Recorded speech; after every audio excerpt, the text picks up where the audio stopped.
rising sun.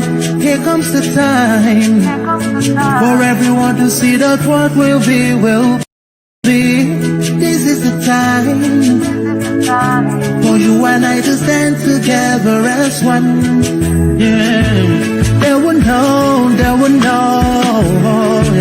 The sun is rising from east to west, from north to south. Can't you see the sun is rising? Oh, you wave your flag and be proud of who you are, because the sun is rising. We shining so bright all over the world. We are the sun, we are rising. We spent our lives in pain and misery, never gonna trade our freedom with any mystery. It's affecting our soul and it's killing us slow. With what we've been through, we are far from being good, but we are blessed by Biafra. So we're never gonna give up. We're never gonna give up. There'll be light in the end of the tunnel. It will shine so bright all time. The whole wide world will embrace us. Nobody can stop us, nobody can cage us, nobody can stand us, yeah. They will know, they will know. The sun is rising from east to west, from north to south. Can't you see the sun is rising? Oh, you wave your flag and be proud of who you are, because the sun is rising. We're shining so bright all over the world. We are the sun, we are rising. The windows and curtains, green lights be revealing. When I think about how blessed we are, goosebumps all over my body. Sunrise to the black stripe, black strands crossing grey stripes. Clashes upon clashes, many lives turn to ashes. When I ponder and reminisce, the actions I see malice. Blood on the ground, this is how we fly, our beautiful flag all around the world. Blood on the ground, this is how we fly, our beautiful flag all around the world. We go carry the cross together, we walk through to Zion, we stumble, we rise, how the victory will stand. They will know, they will know. From east to west, from north to south. Can't you see the sun is rising? I still wave your flag all over the world, because the sun is rising. I still be shining so bright all over the world. We are the sun, we are rising. They would know, they would know, they would know. The light shine, the sun is rising. Wave your flag anywhere you are. The light shine, the sun is rising. The light shine, the sun is rising.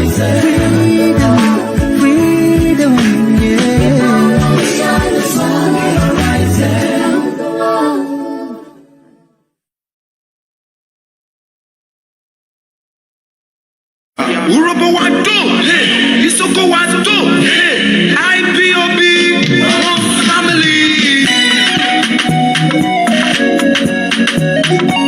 It's just my finger in your volet.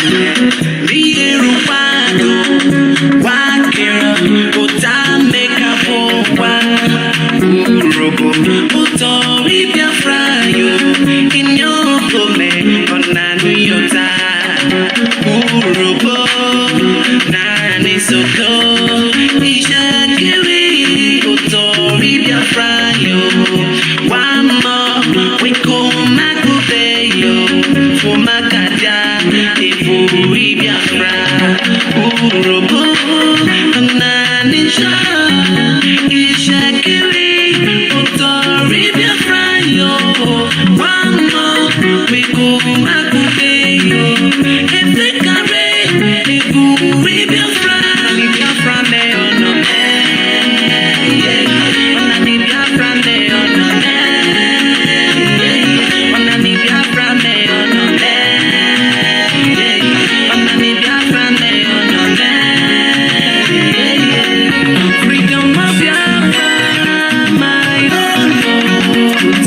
Biafra.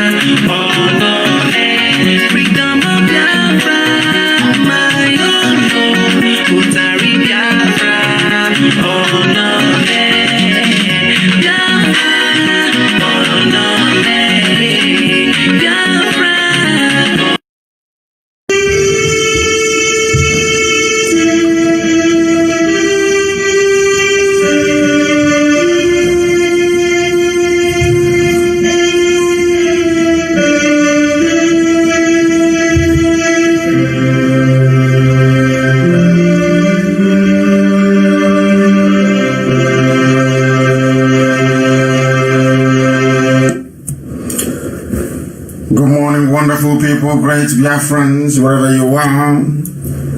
On the face of this very planet, we welcome you this very early morning for some of you. Because the time now in Biafra land is precisely 7 minutes past 7 a.m. in the morning, and the same number of minutes past the top of the hour. Wherever you are domiciled, we are live and we are direct, and the whole world is listening as usual, because unlike any other, Radio Biafra is being listened to across the entire 24 time zones on this very planet. When I say good morning, good afternoon, good evening, and good night to some of you, it is in complete acknowledgement of that very reality. As I welcome you this morning, please try to welcome those who are around you. As always, when we are exact with our timing, that goes to show that we are live. And you can listen to us via FM. We are on satellite. Radio Biafra is simulcasting on my Facebook page at Mazenamde Kano.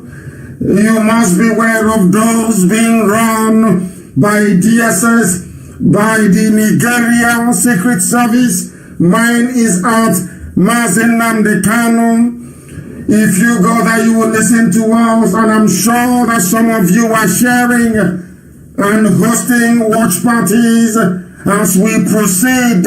This morning is for phone-ins alone. I will not preach very much. Whatever response I give to the answers that I will receive this very morning is going to form part of our gospel this very day. As always, we remain unblemished. We are whiter than white and whiter than snow. That is why we speak the truth without fear nor favor.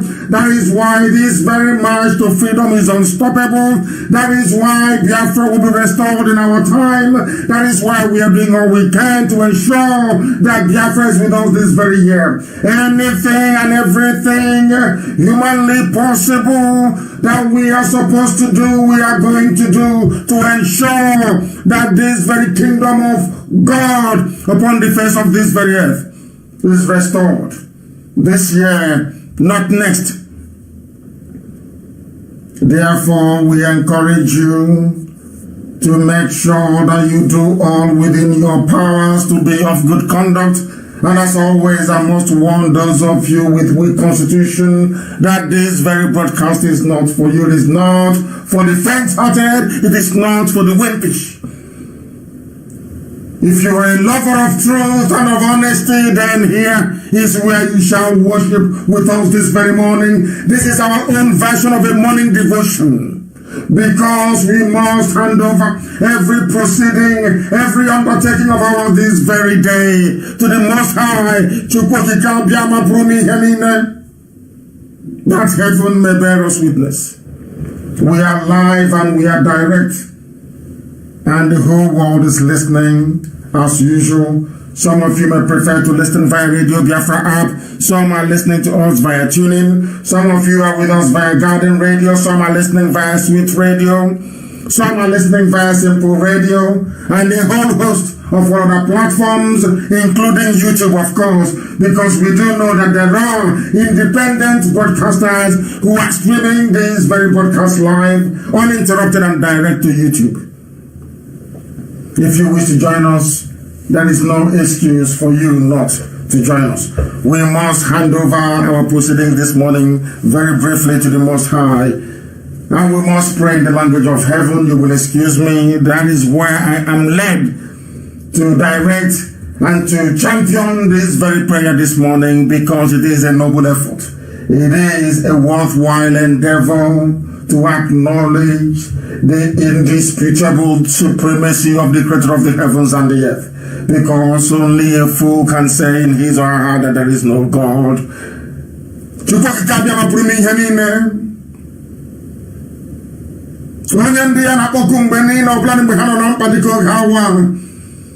onye ọ bụ naanị ya na-achị Chineke na nke pụrụ m ihe niile, onye kere igwe maka elu ụwa, onye ọ bụ naanị ịhụnanya ya na ebere ya na mmeso ọma ya na-edu ndị ya niile mgbe niile, Chineke nna nke dị nsọ, onye na-adịgide nsọ ma bụ mgbe ebighị ebi. O nweghị ihe ọ bụla bụ ihe ekere eke nna nke ebere tupu igbe malite. Iwe si n'ihe ga-abatara gị ọchịchịrị wee gbalaga. Iwe ke ụmụ gị bụ ndị gboo, bụ ụmụ gị bụ ndị Biafra. Iwe nye anyị ngozi pụrụ iche onye nwe m, anyị wee na-arịọ gị n'isi ụtụtụ a si gị biko nye anyị ezi echiche, nye anyị akọ na uche, nye anyị amamihe, ma nyekwa anyị ezi nghọta nna nke ndị nsọ. Anyị wee na-arịọ gị na-asị gị onye nwe anyị, dịka isi wee zọpụta ala nsọ bụ Biafra oge gara aga, otu ahụ ka anyị si wee na-arịọ gị n'ụbọchị nke taa, ka isi n'aka ajọ ihe mkpagbu nke ụmụ ekwensu bụ ndị janjawid wee wezụga ndị gị, ka ị wee meere anyị ebere ma gbaghara anyị mmehie, n'ihi n'ezie na mmehie anyị karịrị akarị. O nweghị ihe ọ bụla anyị bụ n'elu ihe onye nwe m, mana anyị wee na-arịọ gị isi gị biko, ejikwala mmehie wee kwụọ anyị ụgwọ ọnụ. Ma gị nna nke ebere, cheta akwụkwọ gwa ndị gị n'isi anyị na-ese na ọ bụrụ ma anyị jụ mmehie niile, wee kwụsị ife arụsị niile, ma chebe iru anyị ebe ị nọ, na ị ga-emere anyị ọgọ, ị ga-emere anyị amara, ị ga-agbaghara anyị mmehie, ị ga-esi n'aka mkpagbu wee napụta ndị gị. Ọ bụ ihe anyị na-arịọ gị dịka esi wee dị n'oge gara aga n'obodo mkpagbu bụ Ijipt, ka ụmụ gị si wee na-arịọkwa gị n'oge ahụ onye nwe m. Biko n'obodo ekwensu bụ Zoo Nigeria na-akpa anyị ahụ, ọ na-enye anyị nsogbu, ọ na-ememila ndị ya eze ebubere ngozi, na ọ bụghị otu a ka isi wee kwado ọnọdụ anyị, ka ihe nke gị onwe gị bụ n'obi nna nke igwe wee chaa n'ebe Afrịka nọ n'ụwa niile, ebe ọ bụla onye isi ojii nọ nna nke ebere, ka ngọzi nke pụrụ iche wee ru ndị dị etu aka.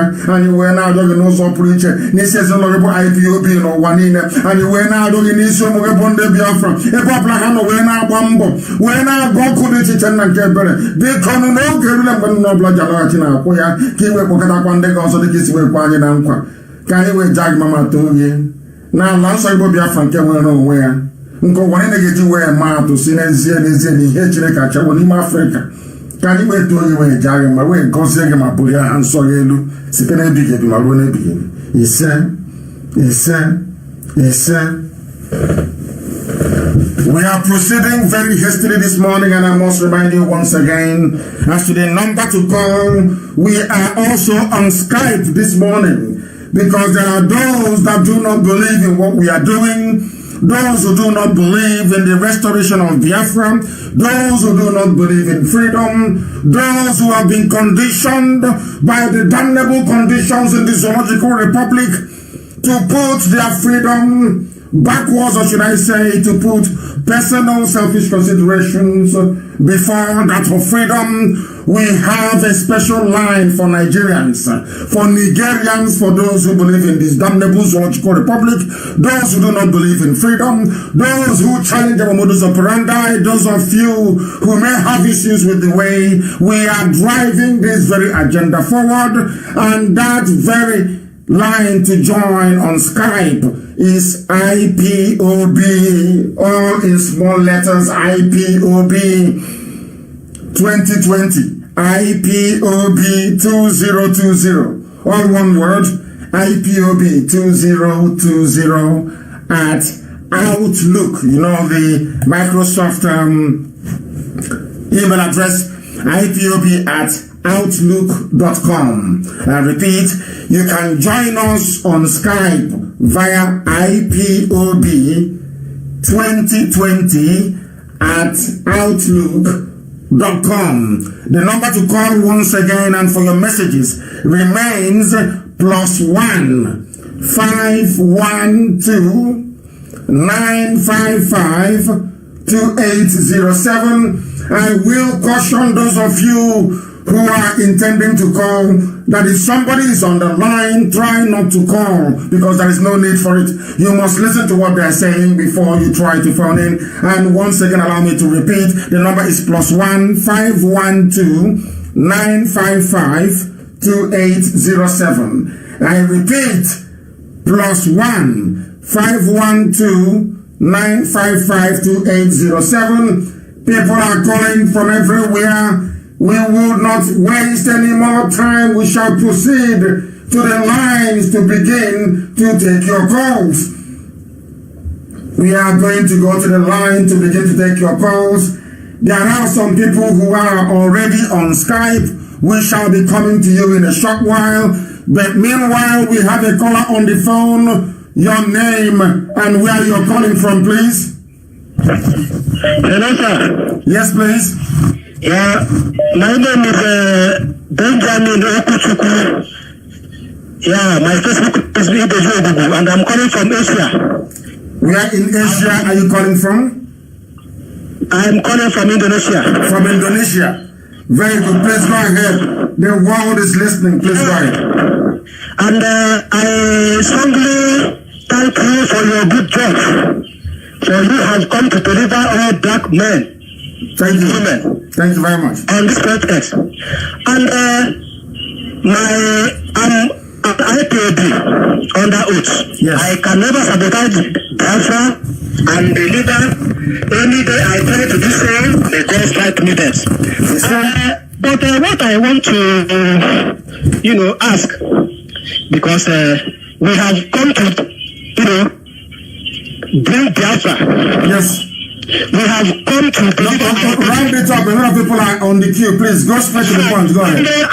I want to ask you a question. Go ahead. Yeah. My question is that as the 200 people is killing us, continue killing us from now, and they are killing us, then if the UN and the world power refuse to give us Biafra from 9 to 5 years, what will be the answer? Are we going to march or to keep agitating? We are not going to prevaricate, believe you me.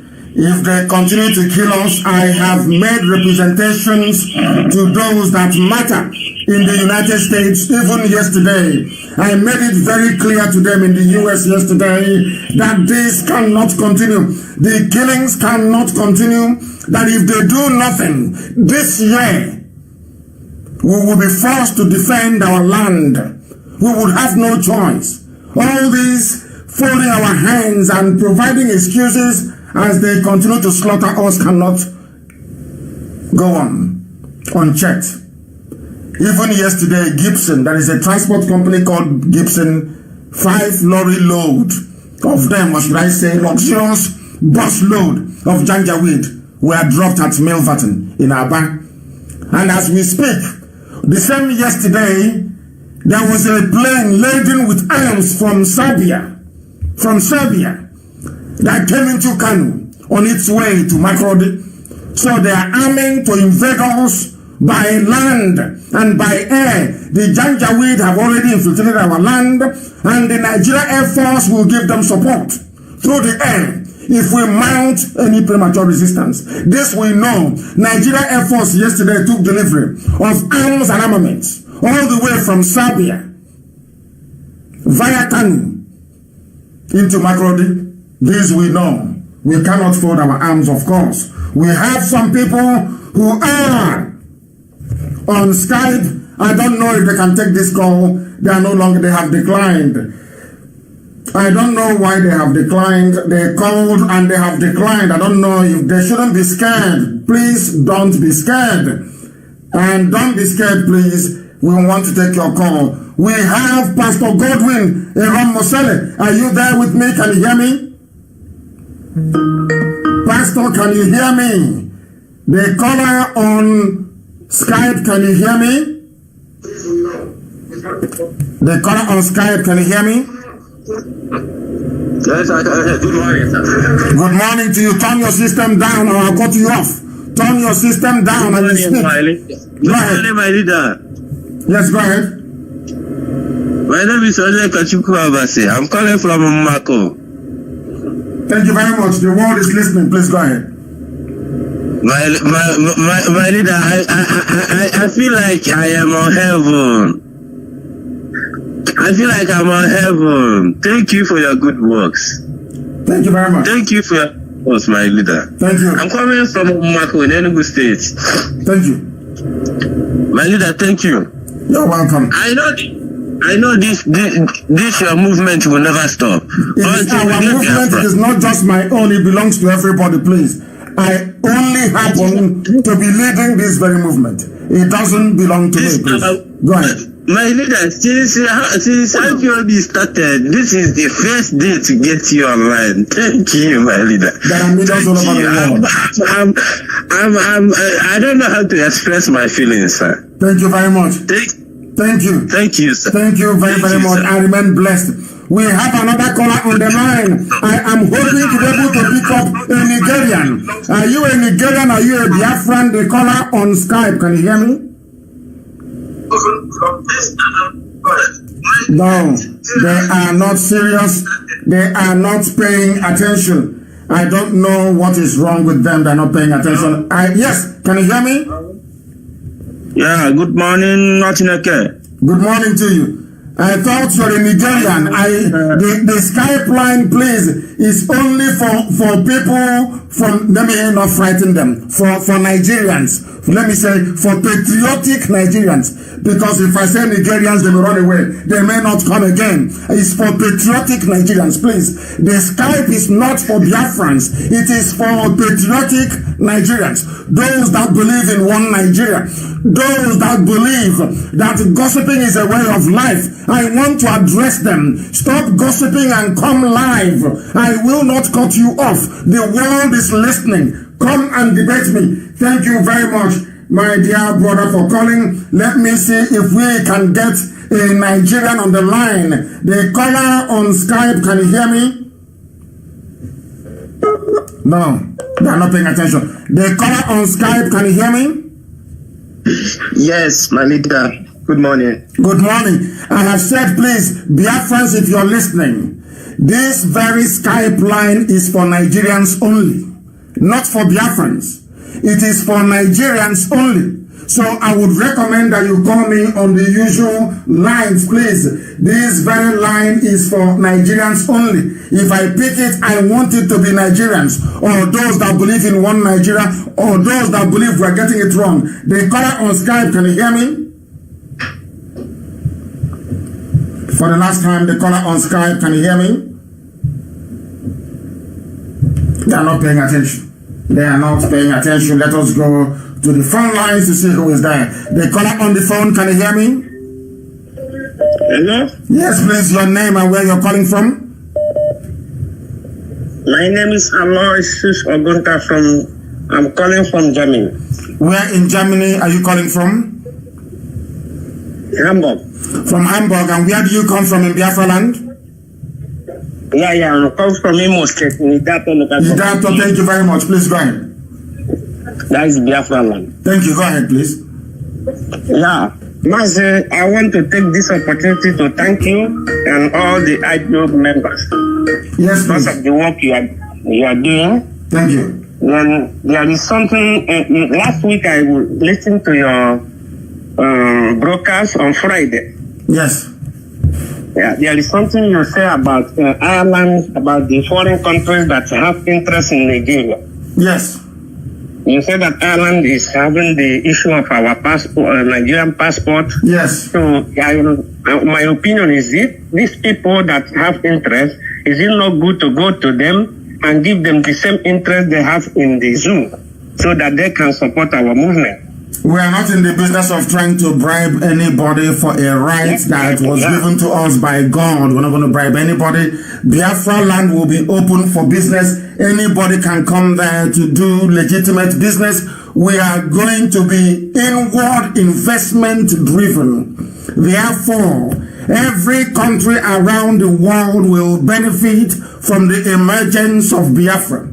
I was having discussions with some people in the Western world, and I said to them, would you prefer to have a wealthy Japan or a very poor Japan? They said they would prefer a wealthy Japan because should the Japanese economy go into recession, they too will be adversely affected. The same principle will apply to Biafra, that countries around the world will benefit because we would go and canvass for those countries to come to Biafra land to invest. Biafra will be the hub of business in the whole of sub-Saharan Africa. So it is in their interest to support Biafra. We are not going to go behind the back and bribing people to come and do what is right or what God has given to us as a natural, inalienable right. Thank you very, very much for calling. Thank you. We are going to Skype to see if there is a Nigerian there. The caller on Skype, can you hear me? Yes, sir. Good morning, sir. Good morning to you. And your name, please, and raise your voice and where you're calling from, if you may. Sir, my name is Ogorifo. I'm calling from UAE. You are calling from UAE. I don't know why the line is not as loud as it should be. Yes, you are calling from UAE. Please go ahead. The world is listening. Sir, I'm from Biafra, and I'm a proud Biafran. You are from Biafra and you are a proud Biafran. Go ahead. I've been following you for a very long time, and I really don't know why our brothers, some of them don't even think straight. Now, before they say this is an ING call, please, where in Biafra do you come from? I'm from Amarata, Inago. Thank you very much. Go ahead. Our brothers don't think straight. They don't think straight at all. They see all these things happening. They see them. They don't think straight. I don't know why. Some of them, if I use the word foolish, they will say I'm insulting them. But they don't think straight. They see everything happening. Our waters are being polluted. Everything happening. Nothing is working everywhere. They are seeing that, and someone came out to fight for all of us. You lost everything. You're not selfish like others who want to collect money from the federal government, and they're still saying nonsense. They don't think straight. The only option and solution we have now is Biafra. And are you Izon? Which ethnic nationality are you?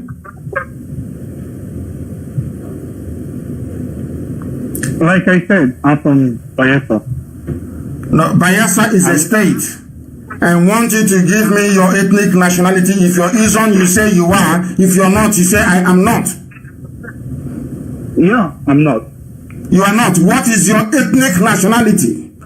How are you identified? If you come to the zoo and they ask you at the airport, where are you from? What would you say to them? I don't want the state. The state is an artificial creation. What is your ethnic nationality? Like I said, I'm from Biafra, really. No. Not at all. That is not the way we roll here. I need you to tell me your ethnic nationality. Your ethnic nationality. I am ethnically an Igbo man, but I am a Biafran by nationality. It is as simple as that. I like people who are direct and honest. I don't like people who play around words. I have a caller on the line. Can you hear me? The caller on the line, can you hear me? He's not listening. The caller on the line for the last time, can you hear me?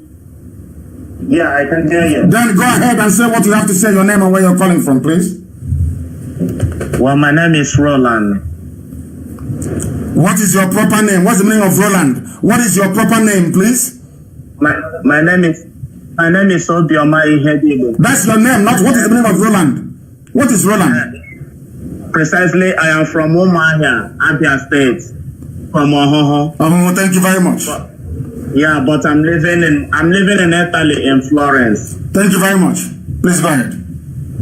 I really want to thank you so much for your efforts in this struggle, and I really want to pour a lot of accolades on you for everything you have been doing. But Mazi, I need to ask you just one question. There was something I saw online last time that people living in the US were registering, the Igbos living in US were registering about their ethnicity. Yes. I am from Umuahia, precisely. I'm from Umuahia. Go ahead, we are listening. Go ahead, we are listening. We have a caller on the line. This very caller, can you hear me? Your name and where you're calling from, please. The caller on the line, can you hear me? Yes, sir. Goodbye, sir. Good morning to you. Please go ahead. Goodbye, sir. Yes, your name and where you're calling from. Okay, my name is Remy Zuko. I'm from Imo State. I'm calling from Libya. I'm a Tripoli coordinator. Thank you very much. And what is your proper name? What is all this craze about European names, refugees, Roland? What's the meaning of that? What is your proper name? Yeah? Okay, my name is Kelechuku. Simple. Can you compare Kelechuku with that thing you told me was your name? Do you know the meaning of Kelechuku? What's the meaning of it? Okay. What is the meaning of Kelechuku? I'm asking you, what is the meaning of Kelechuku? The meaning of Kelechuku is thank God. Thank you very much. Go ahead. Yes, sir. Okay, sir. So, my friend, I'd like to say that our people from this Libya, Nigeria people, Niger people, they are very serious to disturb us. So I don't know what to do. So I need your help. Hang on. Does it mean that it is all these Nigerians, these niggers from Nigeria? Are you telling me that they are the owners of Libya as well? Do they own Libya? They are bribing the government of Libya to do what? They threaten us anyhow. They have to. That is what the zoo are doing. What they are supposed to do. That is the way animals behave. So they are doing what any other animal will do. That is who they are. That is the way they are. You cannot stop them, but rather you walk through them and continue to do the very great work that some of you are doing in Libya. I have a caller on Skype. This very caller, can you hear me? Yes, I can hear you loud and clear. Good morning, Mr. Mazi Nandikamo. Thank you very much. Where are you calling from? If you can remember when you came to Kuwait, that Edo man. The Edo man in Kuwait. Thank you very much, yes, of course. From Esa land, and Esa land is Biafra. Not those half big stories they are telling us that are not adding up. When you say you're from Edo, I want to know your ethnic nationality, because Edo is not an ethnic nationality. We have Eshan, we have Benin. Where are you from? Esan. Thank you very much. Please go ahead. Esan. It's called ESAN. It's ESAN, not ESHAN. It's Esan. No, not ISAN. Ishan. We are not Ishan. We are Esan. ESAN. And can I ask you a very simple question? How many pieces of wrapper does your mother tie, please? Two pieces of wrapper. One is long and the second one is shorter. You will see the two linings from the downside. You will see the two lines of the wrapper. One is down. The second one will take a coach from maybe like a half inch or an inch. You are your father's son. You understand it very well, and you have even described it more better than I ever could. Thank you very much. Of course, Esan is part and parcel of Biafra. As long as your mother ties two-piece wrapper, you are a Biafran. Please go ahead. Exactly, and the story they are telling is not adding about how Benin came, how Esan came from Benin. Is all lies. It's just like a kid that is reading ABCD, but he's starting from N to Z. The story is like from N to Z, but where's the A from ABCD to N? We don't have that. That is where the secret is. That is where the difference between Esan and Edo is. That is where the answer to why Esan is suffering in Edo, the same fate Igbo is suffering in Nigeria. That is true. We are not brothers. We are not equal. We are not brothers. So only Biafra can give us the freedom, and the entire will help us to benefit what humanity is all about. We've been cut short from so many things. We are not benefiting anything. If you go to Eastern land, you will notice it. There is no road, there is no schools, there is no any industry, no NEPA, no electricity. In my village, from my father died at the age of 70-something. Up till the time my father died, no lights. I grew up to 30 and 38 years now. There is no light. There is no road there. So how can you tell me that we are equal in Benin? We are not. We are not the same brother. Biafra will give us the freedom we deserve.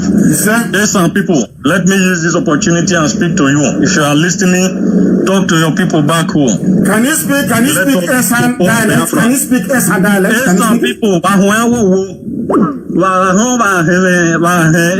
program from Mazin Namdi Kanu, Wadameho, Wagai, Jimachi this time, make sure we support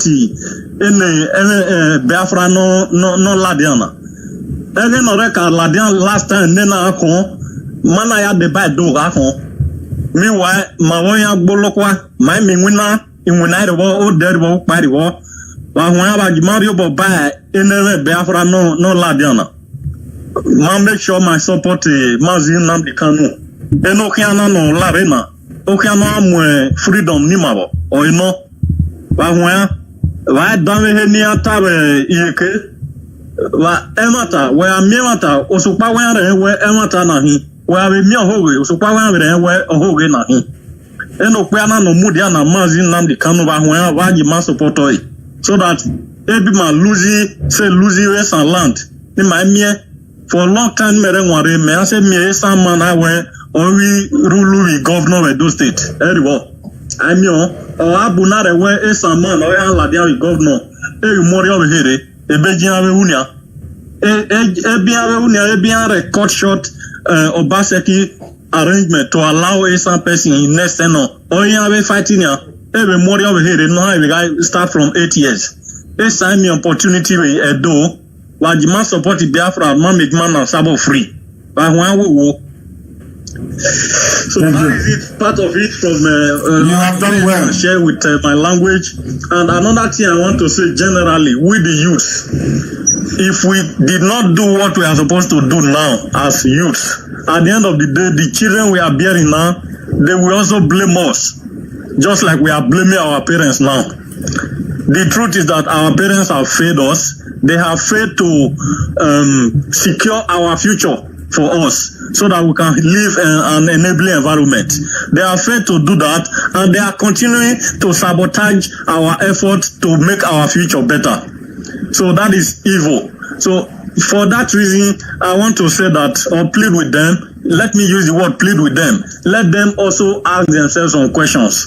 If you have a child and you are not able to train your child, can you go outside and hit your chest and say, yes, my children must respect me? You don't have that right. You have to train your children so that when they grow up, even in your absence, they can be able to take care of themselves. How can you hit your chest today and say, yes, I have been able to clear roads for my kids? I remember those days, if we are going to the farm, I will follow behind my father. He will be using machete to clear the way. Any rough tree that will injure us, he will use machete and clear them away. And then we'll have a good access to get to the route we are going to. That is exactly the practical way of what I'm saying. Our parents are supposed to clear the way for us. Clear all this janja weed for us.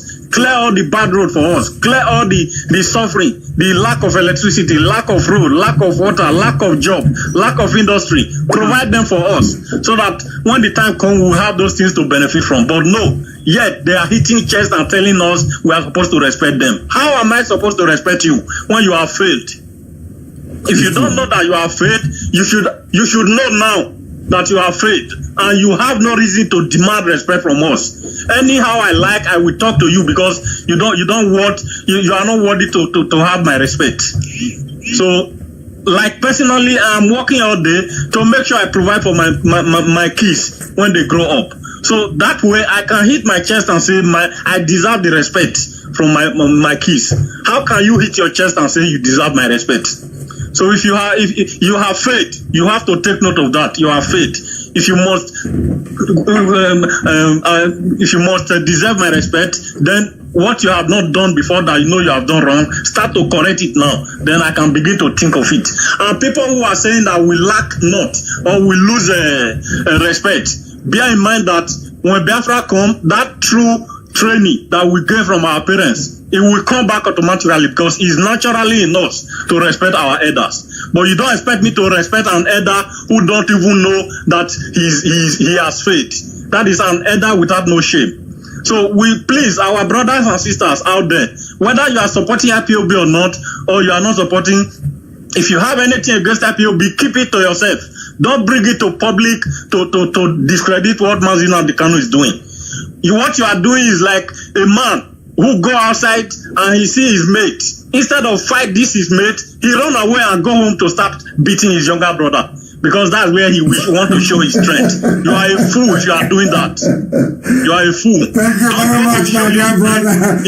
I have learned so much from you this morning. Thank you very, very much. Against Fulani, go and show your strength against fake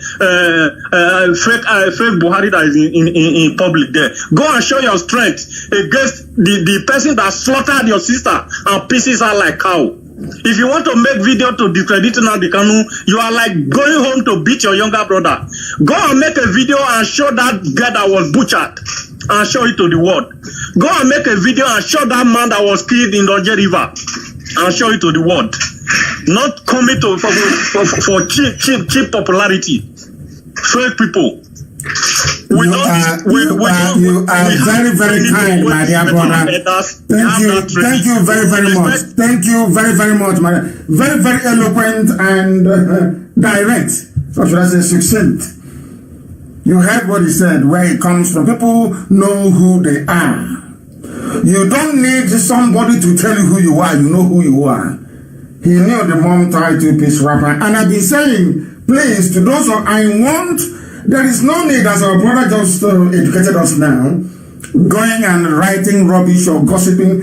I want you to call any of our numbers and debate. Come and debate us. We are here waiting for you. There is a caller also on the other Skype, I should say. Give us your name and where you're calling from, please.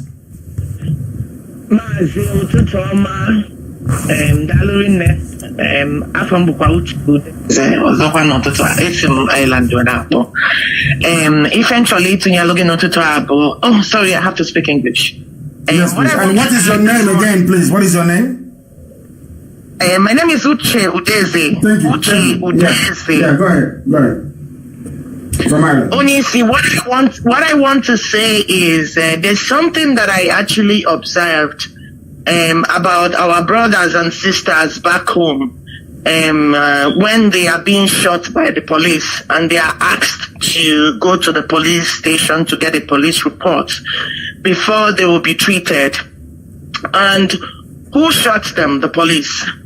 Who are they going to get this police report from? The police. So at the end of the day, they will not get the police report. Some of them will die in the process. I am asking this morning, we have, in IPOB, we have lots of people from the medical section. What I am asking them and challenging them this morning to come together. Yes. There's a whole lot of doctors, nurses, lot of them, this line is not can you please try and call us back? This line is not stable at all. Call us on the other Skype line, please, if you may. Let us go into the land of Biafra and see who is there.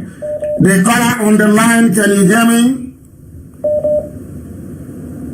The caller on the line, can you hear me? No, they can't. The caller on the line, can you hear me?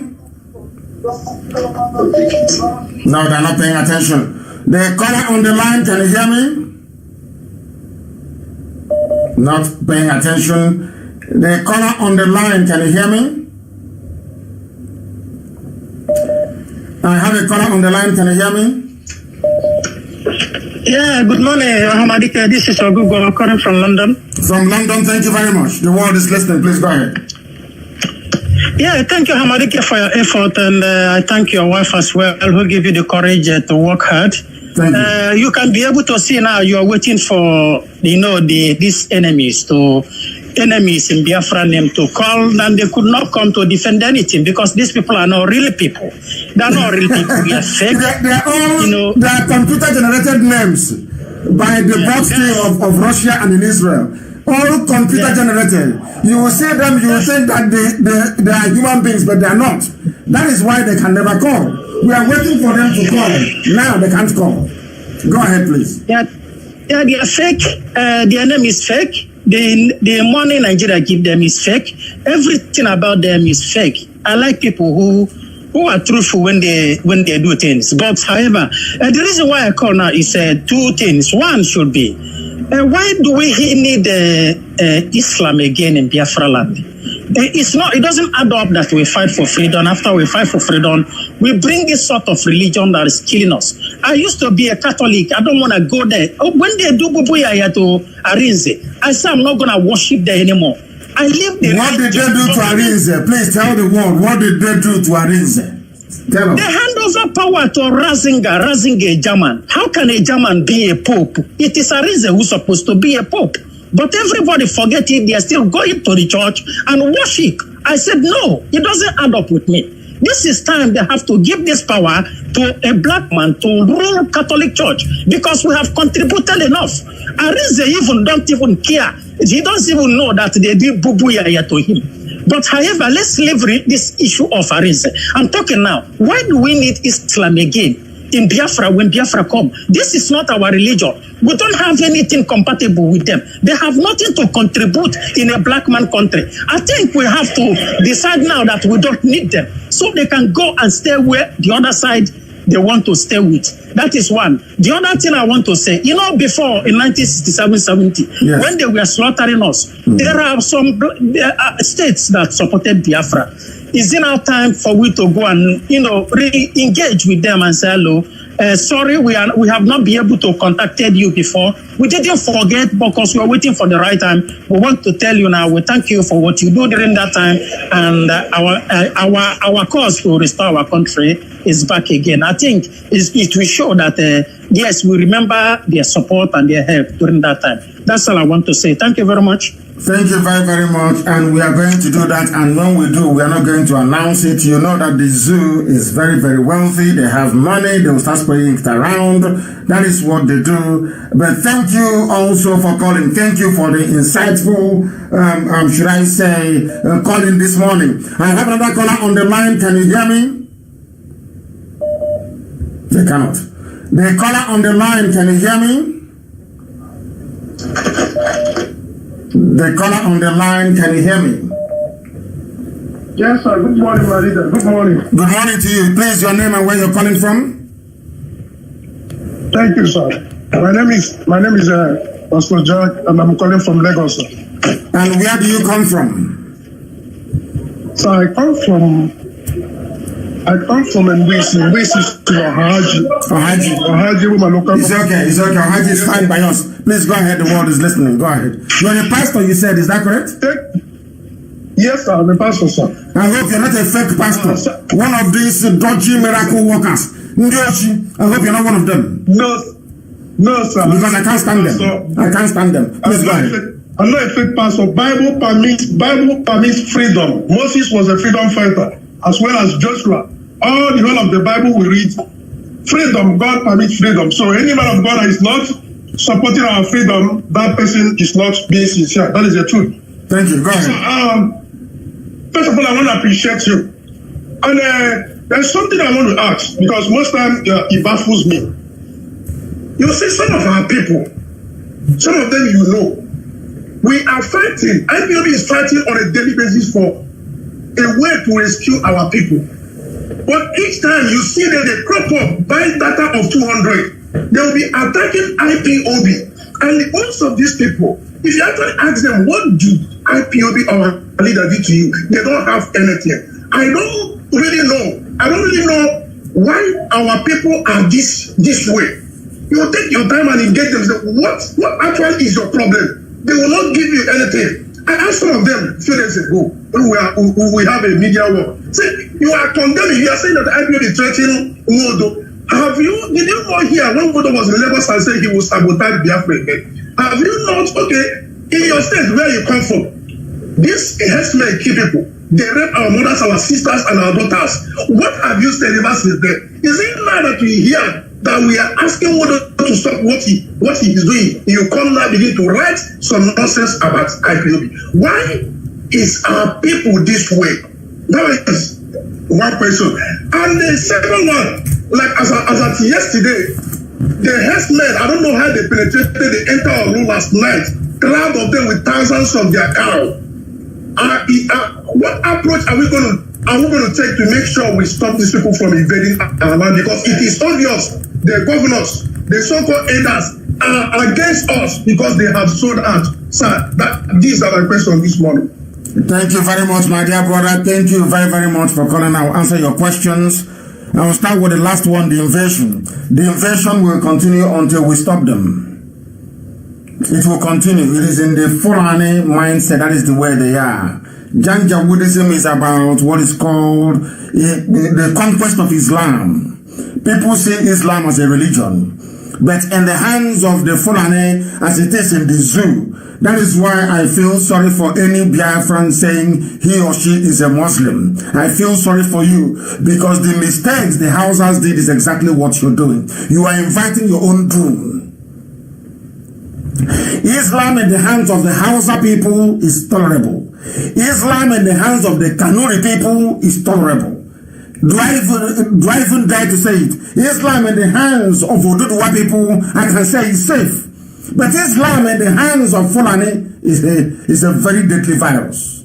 And it will consume everybody. So the invasion you witness is just the beginning. It will keep happening until our men go into action. And our men will not go into any action until we all realize that we are in a mess, including the saboteurs, until our people don't blame the Fulani, blame the saboteurs within you, blame those that go to Abuja to collect money for one Nigeria, blame those that come on television to say, no, we support one Nigeria, go and vote. They are the ones to blame, not the Fulani. Of course, nature abhors vacuum. We are living in Lagos, we are living in London, we are living in Paris, we are living in München, we are living in New York, we are in Chicago. Somebody has to occupy the village. And the Fulanis have decided to occupy it, to take it over, to rape and to kill us in the process. That's how life works. You can't abandon your village, you're living in Lagos, you're living in Abuja, people will come to take it now. That's how life is. And that's what they're doing. And you talked about people who are, these are people that, their fathers are coming back to invade us. Most of their fathers or themselves were born by Janjaweed during the war. As I keep saying this all the time, there was so much hunger in the land, that some women sadly gave themselves away. We know those today who have made it politically or have turned out to be millionaires. Immediately, some of them, even during the war, they were taking their daughters and their wives to Janjaweed. You know why? Macaulay Road. So Janjaweed can sleep with their wife or their daughter to give them food, and after the war, give them contract. Most of the millionaires that came out after the war, 90% of them were those that compromised themselves, that gave their daughters or their wives to Janjaweed, because before then, a Janjaweed can never ever touch a Biafran woman. Never. When they go to the market and they brush beside the Biafran, they go back and they do right and they do party in their homes. Ask them in Kano, ask them in Kaduna, in Zaria, ask them in Sokoto. When Janjaweed, and imagine when they go to the market in those days, you see all these people, Tanko Yakasai, all these Anga Tulagi. When they were young, if they brush, as you're walking on the street, you brush past an Igbo woman. You see this Anga, they go back home and they celebrate, have a party. They ask them, why are you killing ram and goat? They say, because today in the market, my body touched that of an Igbo woman. Go and ask anybody in the north, they will tell you. But we cheapened ourselves immediately after the war. They gave birth to rubbish. They gave birth to nonsense. Pure garbage. And those garbage begat even more rubbish. They are the idiots, you say, writing junk. And we know where they come from. Isn't it very ironic? They always come from a particular place. And where they come from during the war, there was no war there. Fulani was ruling them. Impregnating their women, they gave birth to rubbish. That is why there will be a compulsory DNA test in Biafra land. A compulsory DNA test. We want to know who fathered us. Those are the idiots that you say. And they are not even in the minority. They don't exist. They only exist in the realm of social media. One or two of them with their multiple fake accounts. Sponsored by politicians that took our own money. Jonathan gave you money to build road from Enugu to Onitsha, from Enugu to Iguacha, and you pocketed the money and shared it with your friends. Because sometimes I blame the zoo, I blame Nigeria, but we know that the real problem is the quality, or should I say, the criminals that we produce or that rig themselves into political office. Ask them, how many times did Jonathan award the road of Iguacha to Enugu? How many times? Did Jonathan not pay them this money? I have asked them before, rather than writing rubbish as a rented petition writer. I want people to rise up one day and ask all these idiots that you're saying, because I said the truth about Ikegwe Madu. They're writing rubbish. Where is the money that was given to you to build Enugu to Iguacha Express Road? Where is the money? We are busy blaming Zoo, blaming Janjaweed. Of course, they are supposed to be blamed because of what they're doing to us. But the little money that was given to build Enugu to Onitsha Express Road, where is the money? Who took it? The money that was awarded to build Owerri to Umuahia, where is the money? Who ate it? And when we say that those people should be stoned, people start to talk rubbish. Because they have the mentality of Alamajiri, of Rankadede. Because the blood in them says that when somebody is oppressing you, you must serve that person. You must even be more loyal to that person. That is what they are doing. They may answer a Biafran name, they may answer an Igbo name, but for goodness sake, they are not part of us and can never ever be. People are calling all over the place. I want, by somebody called Philip Adejo, I want to call him back. This Philip Adejo, I don't know, maybe he is let me see who is calling. I want to see who is calling us on Skype. I hope and pray very sincerely that this very person that is calling is, can you hear me? The caller on Skype, can you hear me? Hello, good afternoon, Mazi. Yes, please. Your name, please, and where you're calling from?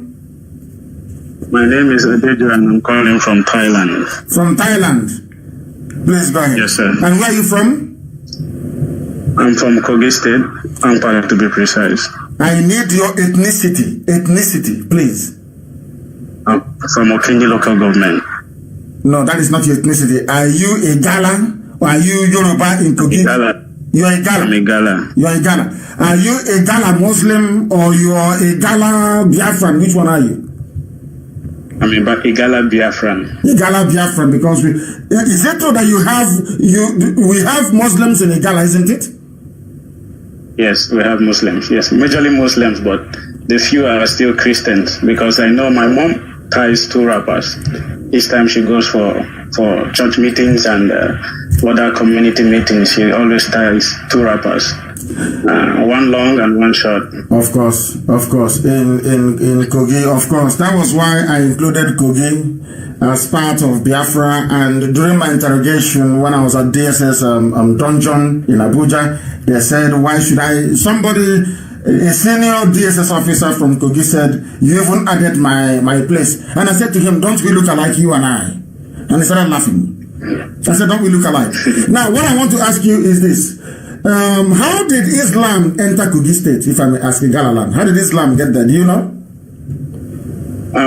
From much studies that I did, I found out that we were conquered by the Fulanis, and And initially, because our name is Igala, which means God's sheep, and we were conquered by the Muslims, and then now our king about that time, the Ata of Igala about that time, was forced to bow down to the emir. If he doesn't bow down, they were going to kill him, and they were going to kill his people. So for the Ata of Igala to bow down is like, it's a taboo, and it's a curse for the land. So he took his life instead of bowing down to the Muslims, and that was when he lost his life. The Muslim now enrolled another Ata of Igala by themselves, who became a Muslim. I think that was how the Islamic religion came to the whole of Igala land. I respect you so much. I know why I asked you to tell us what happened, because I know. I just wanted it to come from you. And I wanted to see how should I say, how knowledgeable you are about your own history. Because I don't like people who are not knowledgeable, people who are supposed to know but they refuse to learn. Now, Thank you, sir. Now the whole world must know this. That Kogi State, Kogi, from Ajokuta all the way down, am I correct? Is that correct? Exactly. It's a Gala land, is that not correct? Now. Exactly. Now. People don't know this. That there was an Ata of a Gala. The same way there was a king, a Benin king, that refused to bow to Britain. And he was exiled. Exactly. The same way, the same thing that Britain did to our traditional rulers was exactly what the foreigner brought with them. The Ata of a Gala is like a god king. Is that correct? Yes. Yes. The Ata of a Gala. When the Fulanis came, the Fulanis said that the Ata of a Gala must bow to the Sultan of Sokoto. And the Ata of a Gala said no. Because of who I am, we don't bow before any human being. It's only God that will bow down before. And do you know that this man, that is, people don't know any time I include a Gala, they have no reason why. As to why a Gala is Biafra, not just because our mothers tied to peace rap, of course they do, in a Gala land. Because of the bravery of a Gala people. This a Gala king said, instead of me to bow down before you, I'll kill myself. And he committed suicide. As a mark of honor, rather than bow before a Fulani Emir, Sultan. That was what our sister said earlier. That was why our sister said, why are we bringing this Islam, alien religion? I said, no, it's not Islam that is the problem. It is those practicing it. The way that the Fulani practice Islam is very, very deadly. I want our people. It's a good thing. I don't know how you managed to get through. It's a good thing you called this morning, so that our people will know. Those who are defending their Sabo masters will know what shall become of us in the next 50 years without IPOB. What happened in a Ghana? If you want to, let's forget even the Hausa people. Go to a Ghana and see the fate of a Ghana. What happened to a Ghana will happen to us. The same thing they did to the attack of a Ghana on his tomb is what they did in Imo State. They brought Hopus on the mountain, they put him there. They know he would do their bidding. Once the original attack was out of the way, they brought a Muslim attack and gave to them. Exactly what they did to Hausa people, what they did to our Igala people, and what they intend to do to Igbo people. And these idiots, they cannot see it because they are dumb. I thank you. Please go ahead and say what you have to say. Go ahead. So, I am so happy to get through today. I've been trying on the WhatsApp for so long, but it's not been going through. But I'm so happy. I've been following you since 2015. The first time I heard your voice, I heard truth. And it was burning in me like a sensation, because when I hear the truth, I know this is the truth. I heard it and I started following the truth, which was me following you since that day till today. To crown it all was when you called my people, because I am part Igala, I am part Benue. I'm part Kogi, I'm part Benue, because my mom is from Benue State, my dad is Kogi.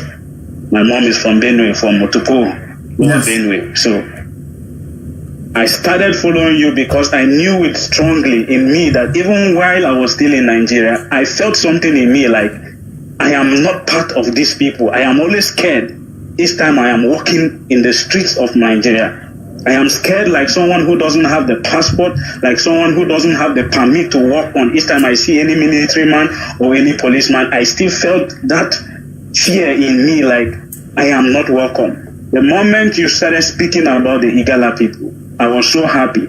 I wished I could tell the Igala people to listen and follow this IPOB movement and follow, because the only way we can get freedom is through Biafra. If you look at Kogi State today, there is absolutely nothing to write about. There is absolutely nothing working in Kogi State. There is absolutely nothing for any youth from that part of the state to have anything reasonable, unless you go and bow down to the Northerners. That is what now Kogi State has become. Even people from the east now look at us as Northerners. They look at us as the Muslims. They look at us like, oh, these people are not. They are Hausa people, because majorly the whole of Kogi State has become Muslim state that no one really knows where they are. Was it Muslim before? Was Kogi Muslim before? No, our name doesn't even protest that point, that name, that image of being a Muslim, because from our name you know where we are from. Exactly. These are the sheep of God. It is there in the Bible. Igala is in the Bible. People don't know this. The same way that Abia is in the Bible, Igala is also in the Bible. And the Igala people are the children of the Most High. We all are. Our people don't understand history. They don't read their history books. They don't even do research. They are using their smartphones and doing selfie and posting on Facebook and Instagram. They don't want to use that smart device to do a little bit of history. Type in the name of your village and try to discover who you are and where you come from. And you will know that Islam is an alien religion. All they are alien to our land. And I keep saying this thing to some people. The Jews never took Christianity to the West. The West had to come to Jerusalem to look for it. They came to look for it. The people don't know who the Knight Templars are. They have no idea who the Knight Templars are. They have not been to Jerusalem, so they have no idea about the history of the Old and the New Testament. That is why when they speak from a position of ignorance, I feel sorry for them. I feel pity for them, honestly. My dear brother, I am so grateful for your call this very morning. Very, very grateful. And may continue to bless, guide, sustain, and keep you and the whole of the Igala nation now and always. I have another caller. I am hoping to be able to speak to a Nigerian. Are you a Nigerian? The caller on Skype, can you hear me? I don't know if the line went off or if he disappeared. I have no idea what may have transpired, but he is no longer there. We are going to the other line to see, of course, that we are inundated with calls. Inundated with calls. I don't know. They're not even ringing anymore. They just flash and they just disappear. Let me see if I can call this very person myself. No, it is not working as usual. It is not working. The caller on Skype, can you hear me? People should call on Skype, please. The caller on Skype, can you hear me? For the last time, the caller on Skype, can you hear me? No. The caller on Skype, can you hear me? Oh dear. I don't know if that's true. The caller on Skype, can you hear me? No. The caller on Skype, can you hear me? Good morning, my leader. Good morning to you. Please, your name and where you're calling from. My name is Kendilen Chukunanso. I'm calling you from Iguacha. From Iguacha, the capital of Biafra land. Our new capital. Yes. Please go ahead. Yes, my leader. And I want to use this opportunity to thank you for what you are doing for us. In fact, I want to tell you the truth. If not you and IPOB, I wonder what would become of us here back in Biafra land by this time around. Because what those people plan to do for us is to destroy us. Is to destroy us completely. Yes. And it's so painful that our parents, our fathers, who are supposed to say the truth are not saying the truth because of one peanut or the other they are getting from the zoo government called Nigeria. It's so painful. I watched yesterday on Facebook where Nyamudo was saying that anybody that will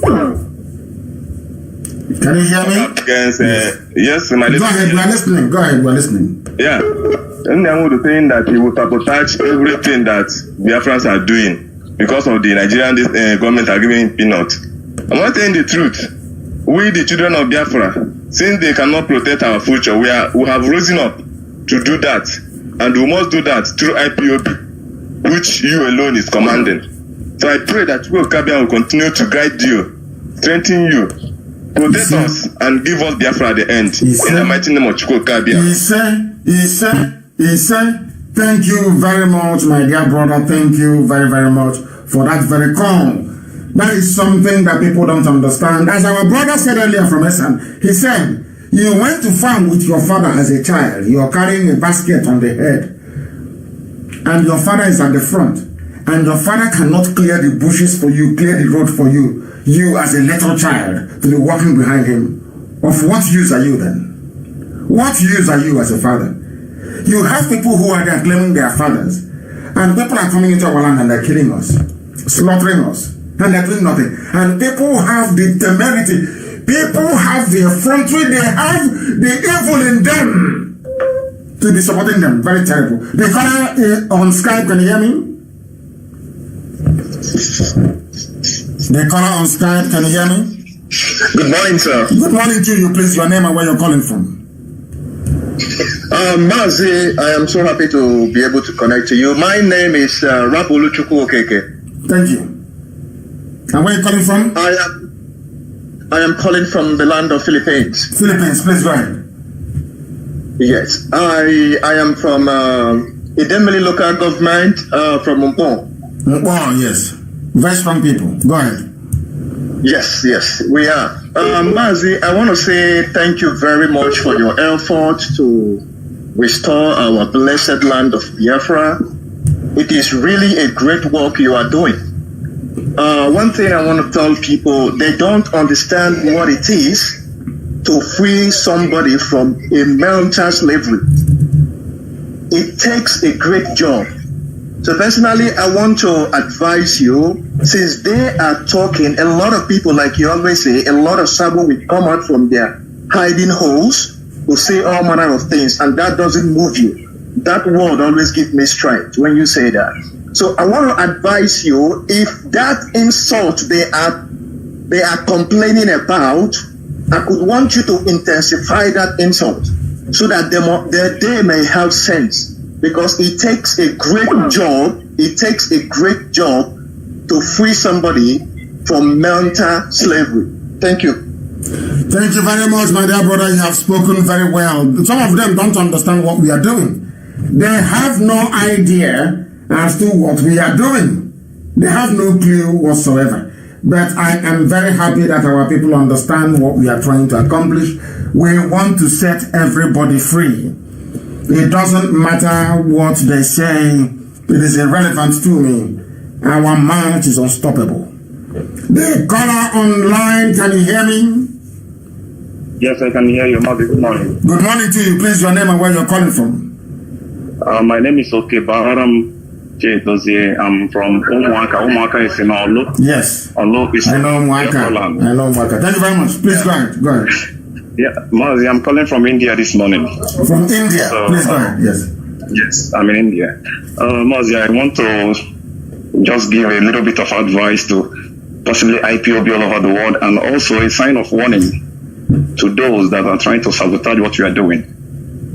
In essence, I think it's going to be very clear for us to understand that when we are telling the elders the truth, people that call themselves the elders, that's supposed to fight the war which we are fighting today for us, which our brother pointed out before, that our elders failed us, which is true. When we are trying to correct the narrative of yesterday and people are stepping up to be telling us that we are insulting them, I think that is what I find very, very irredeemable and is totally unacceptable. We are claiming or trying to possibly copy some things from the Europeans who have built civilization through the fight we are fighting today. Because if you check it anywhere in the world, there's no country in the world that built civilization who didn't pass through all this. You have to fight. You have to conquer before. That is the foundation of civilization. You cannot try to tell us to be politically correct while we have not done what the Europeans did last 200 years ago. Our forefathers didn't do that. That is the stronghold of civilization. If Nigeria today is the way it is because it's like a castle built on a sandy beach. There's no root on it. So the only way we can build a civilization in our land is to do what? Fight this fight and filter out people that are going to hold our civilization back, which is what is happening. These elders, these people are demons. They have been holding the civilization for a long time. You understand? And if we didn't do that, there's no way we'll be civilized. We have to filter these people out, and we are not going to change this line of defense. We must continue this way. And if they don't like it, let them deal with it. We have to fight this fight, and we have chosen to do it this way. We cannot be politically correct when we have not built a stronghold or a root for the civilization we want. You understand? So I am sounding like a warning to them, and also as an encouragement to every IPOB or every Biafran all over the world to understand that this is the only way forward for us. Anybody petting it or trying to possibly say anything that is going to contradict this line of defense is a no-no for us. It's a no-no for us. We are going to continue this way because there's no way you can build a civilization without fighting this fight. Thank you very much, and God bless you. And remain blessed as well, my dear brother. And I am learning so much today from people. Learning so much from our people. Learning so much this morning. That's how intelligent we are. I am learning from people who are calling in this morning. I am learning so much from them. People don't know that in America, they were not politically correct. They killed their saboteurs in America. America, you love today. Oh, I'm in New York. I'm in Chicago. I'm in Los Angeles. They killed their saboteurs. George Washington led a war against the British. Although his descendants were British, he fought them and he won. In the United Kingdom, some of you do not know a man called Oliver Cromwell. The people led a revolution. In France, the same. In Russia, the same. Right across human civilization. Our own revolution will not even kill them all. We are just telling them the truth, and they said they are crying. In every other place, every corrupt, any society to move forward. People say, oh, Ghana, they have lights in Ghana. Ghana, people are quiet. They are correct. Because Jerry Rawlings killed all the corrupt people in Ghana. That's why Ghana is okay. They were all killed. Killed, slaughtered in broad daylight. How can you have a tumor growing and you leave it, you keep massaging it every day, you apply oil, you treat it well, you be nursing it, petting it like a child, or you cut it off. Pet it and it will kill you, or you cut it off and you survive. We are live and we are direct, and the whole world is of course listening. This is Radio Biafra, our question. Please, can you go and ask the Sabo, including baby saboteurs? Some of them may claim they have not gotten through. Please, can you get their names, please? Get me their contact, I will call them myself. Put it, please, somebody should put it on Facebook. Go to my wall. Give me their contact and I'll contact them myself. Please. We don't want any excuses. The caller on the line, can you hear me? Yeah, good morning, Mazin Amdekano. Good morning to you, my dear brother. Your name and where you're calling from? I'm Pastor IPOB Ramosali. I'm calling from the UK. I'm an Esan man. Esan. Wonderful. Yes. Wonderful. I just wanted to add to what my pastor brother said earlier on, who spoke. And but you yourself, you're also a pastor. Yes. So all our Eastern people, maybe they're going to be like the house of Levi. All of you are going to be pastors. So I want to strengthen what he has said, because a pastor is supposed to stand against every form of oppression. Of course, yes. Go ahead. And as a result, he becomes a freedom fighter. So, I want to say also, there was a brother who was asking, he doesn't know why the people are behaving the way they are behaving. Yes. If he has followed the man, the expositions of Simon Ekpa on the cow meat, he has taken that thing very lightly. It has a serious effect on the people. There's nothing like casting a spell on the people.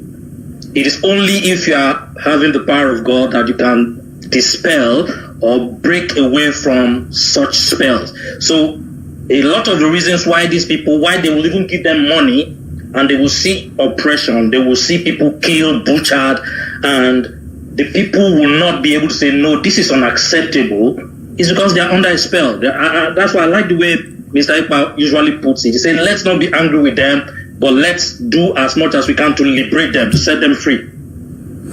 But how can you set them free? People are eating meat that if a Fulani man will have sex with a cow. Yeah. A Fulani man will have sex with a cow. And so in most cases, as you have seen the rubbish that they're giving back to the north, the cow may even take him. That has been happening. And after having sex with the cow, they now kill that cow and sell it to you, you eat. Hey. Yeah, that's, my goodness. Man. We're on the same point that they should boycott cow eating. And that's why that expose, I share it, and everyone that loves freedom will share that so that people know. Not a lot of people know that these Fulani people are doing those things. What are they doing? Say what are they doing to their cows? What are the Fulani doing to their cows? They are sleeping with the cows. They're having sex with cows. Having sex with the cow. After having sex with the cow, they sell it to us. That's it. It's an abomination. It's an abomination. And then they cast spell on people through that, and that's why they are able to manipulate people. You know, so that exposition need to go on. We need to publish that information so it gets to every nook and cranny of the earth. I promise you I will. I am going to publish it. I will take more interest in that. Cow meat is bad for our people. Our people must understand this. The more cow meat you eat, the more the Fulani hold over you is continuing. Thank you, my dear brother. Thank you very much for that. I have somebody waiting on the line. +258 is the beginning of your number. Please, your name and where you're calling from. My name is System. I'm calling from Mozambique. From Mozambique, turn your system down, please. So I can hear myself. Turn it down, please. Turn it down. Or you walk away from there. Okay. Turn it down. My leader. This is System. I'm calling from Mozambique. From Mozambique, please go ahead. Okay, my leader, I want to thank you so much for the work you are doing. I've been following your page for so long. I've seen the abuse given out of you. To my greatest surprise this morning that I watched Mr. Nyawogo coming publicly to say that he will sabotage the struggle of restoration of Biafra. The problem is that the Indian man is in my Baba. I want to when he came back to the other president, they are put a snap on issue. Then they will not what are doing that you are not joking. But I ask my listeners to Baba. All those things that you don't know, I believe some of them will come back to their senses. That's what I have to say. Thank you very much. I received representation from a lot of people that I have regard and respect for, including also Senator Inyinaya Baribe and my brother in the USA. A lot of them were saying that we should lift this they call it fatwa. It's not fatwa, it's just a directive. They said we should lift it so that we don't want anything to happen to him and then they will say it's us. I'm asking everybody to allow him, and as they said, some callers have said this morning that they are under a spell. Maybe if a lot of cow meat that the Fulanis have slept with, maybe that's why he's the way he is. So I ask you to leave them. We'll give them some time to repent. If they don't repent between now and the next 3 months, then we'll make their life a misery. We'll give them time to repent, all of them. Don't stone him if you see him. Leave him. The caller on the phone, can you hear me? I have a caller on the phone. Can you hear me? No, are they there or they've gone? I believe that they are no longer there. They have gone. They are no longer there. I have another one on the line. The caller on the line. Can you hear me? Hello. The caller on the line. Can you hear me? I have a caller on the line. I don't know if they can hear me. No. The caller on the line. Can you hear me? Hear me? Please, your name and where you're calling from. Yes, my leader, Madike One. Walk away from your system. I can hear your system. Walk away from it or turn it down, please. Okay. Now can you hear me? Loud and clear. Please proceed. Okay. My name is Onyeko Zulu Ibozurike. I based in South Africa. And I am from Osu local government, Umuhakabia village. Yes. Imo State province of Imo State. Yes, right. Yes, my leader. First of all, I want to say thank you for all you are doing for our people. Even though there are some that do not appreciate that, many of us do appreciate you and the leadership of IPOB in general. I want to say that you are a vessel of God. You make yourself available for this job, and you have a very, very strong covenant with God, and we know that. And that is why whatever you say,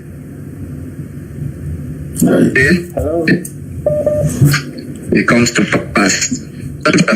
Can you hear me? I can hear you, but your line is breaking. Your line is breaking up. Unfortunately, your line is breaking up. It keeps breaking. We have another caller on the line. This very caller, can you hear me? This caller, can you hear me on the line? You're waiting on WhatsApp. Can you hear me? Good evening. I'm calling from California. No, not you. Hold on. Stay where you are. You're calling from where? California, USA. California, USA. Thank you very much. Please. Yes. Are you part of those that said they should kill us? And after we get Biafra, and then you come back home? Are you one of them?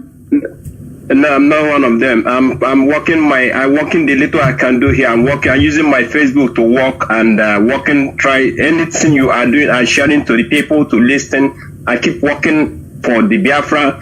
Make sure that whenever you're online, I share it on my Facebook for people to watch and listen. And I follow you all the way. Are you part of the family in California? We have IPOB very strong in California. Are you part of them? Yes. Good. Go ahead.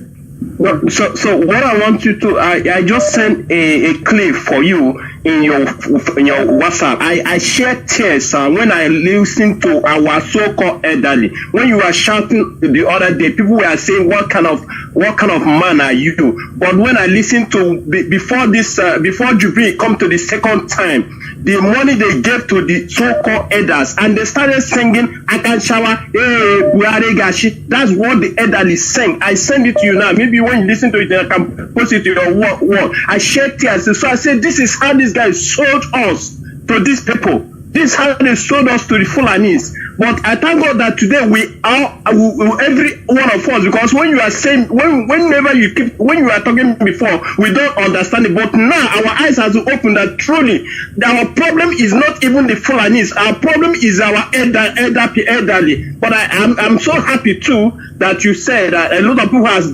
called you to tell you that you should take it easy with them. I'm sure it is good. Let us give them a repentant heart, a repentant time to repent before Biafra come, or else whatever they will see, they will take. I want to thank you because my village is from Olu Obibio Chassis, and I was so happy that IPOB went on Saturday and they were sharing the flyers to our people over there. I even see my village. I thank God for that. I can see that this IPOB has dominated everywhere. We are everywhere.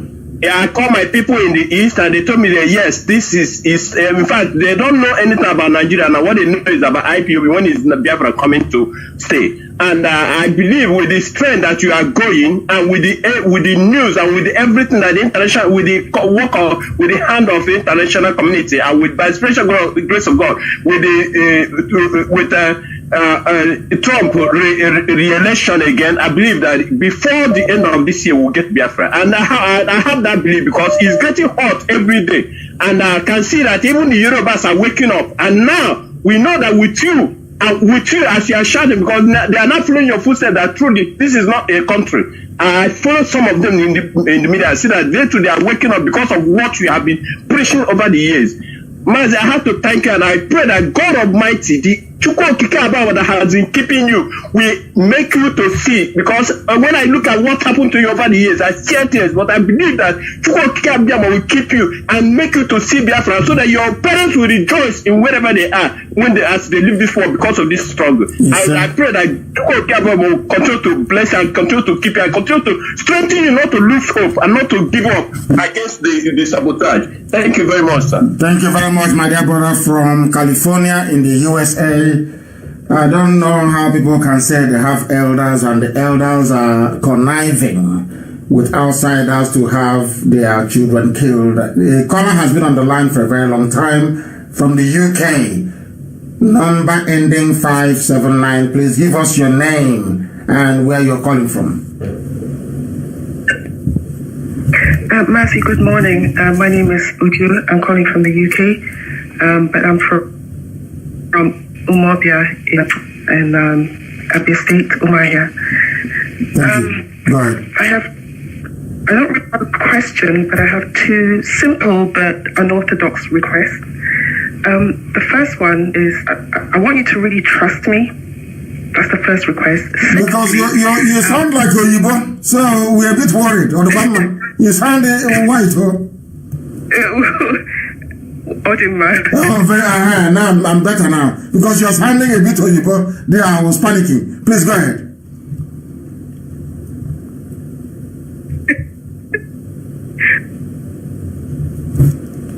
Please go ahead. We are listening.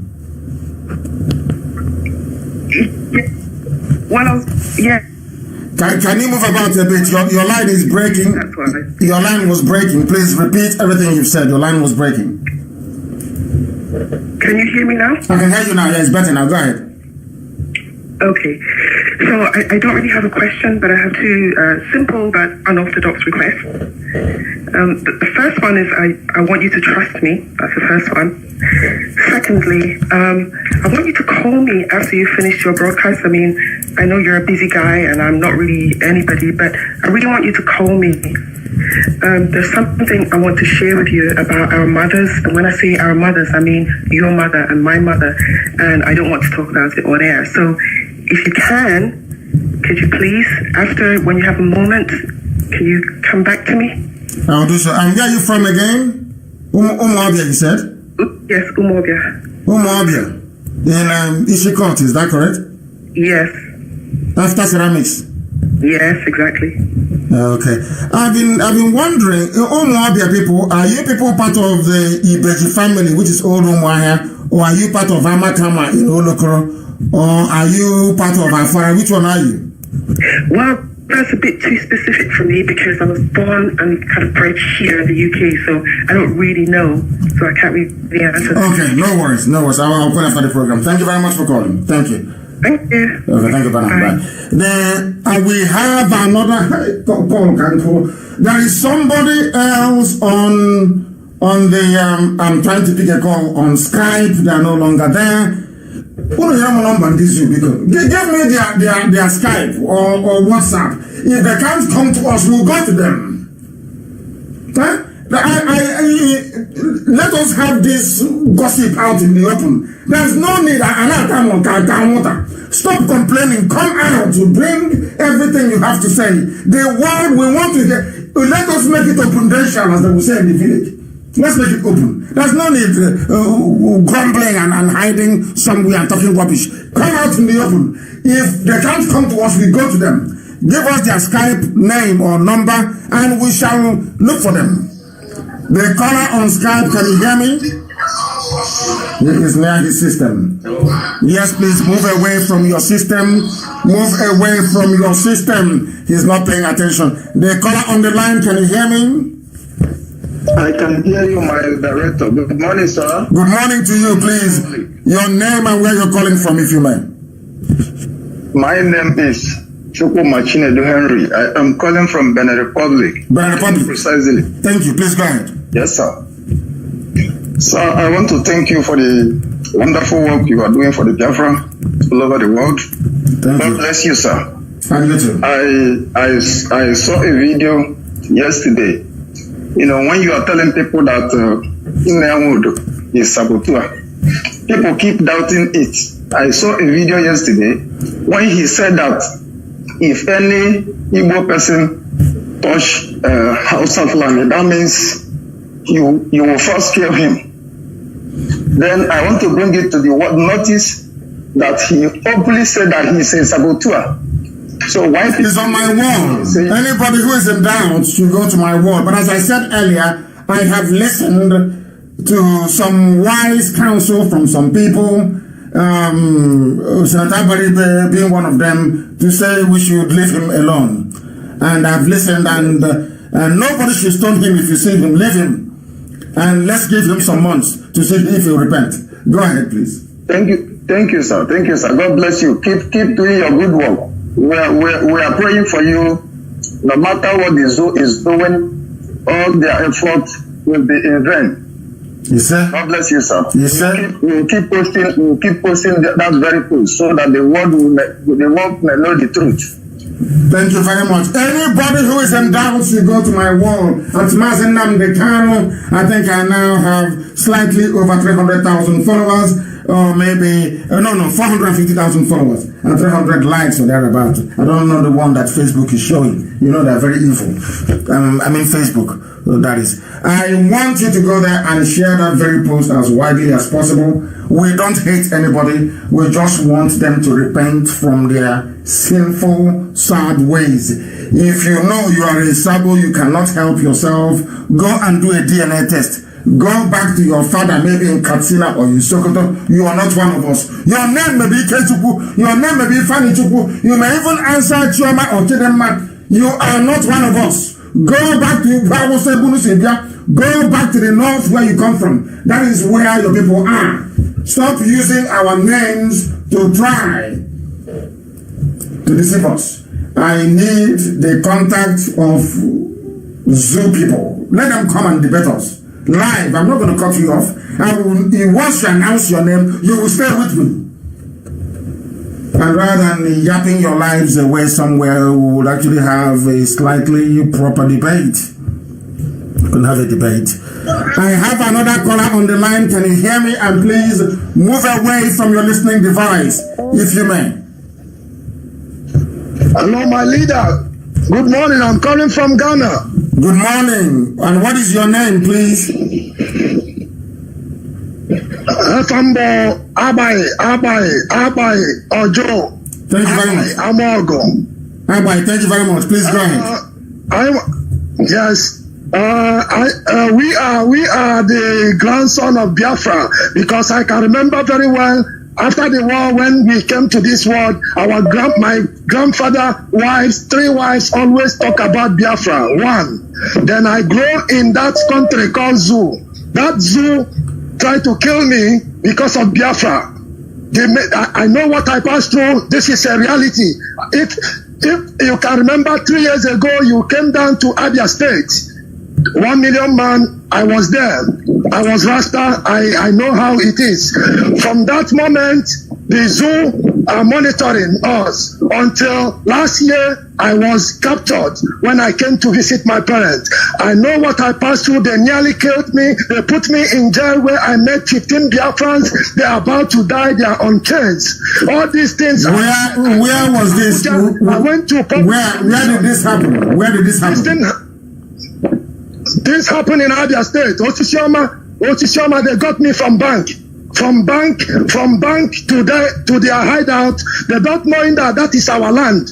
And they reached there. I told them, here is our place. So you can't kill me in my place. So people's eyes was there.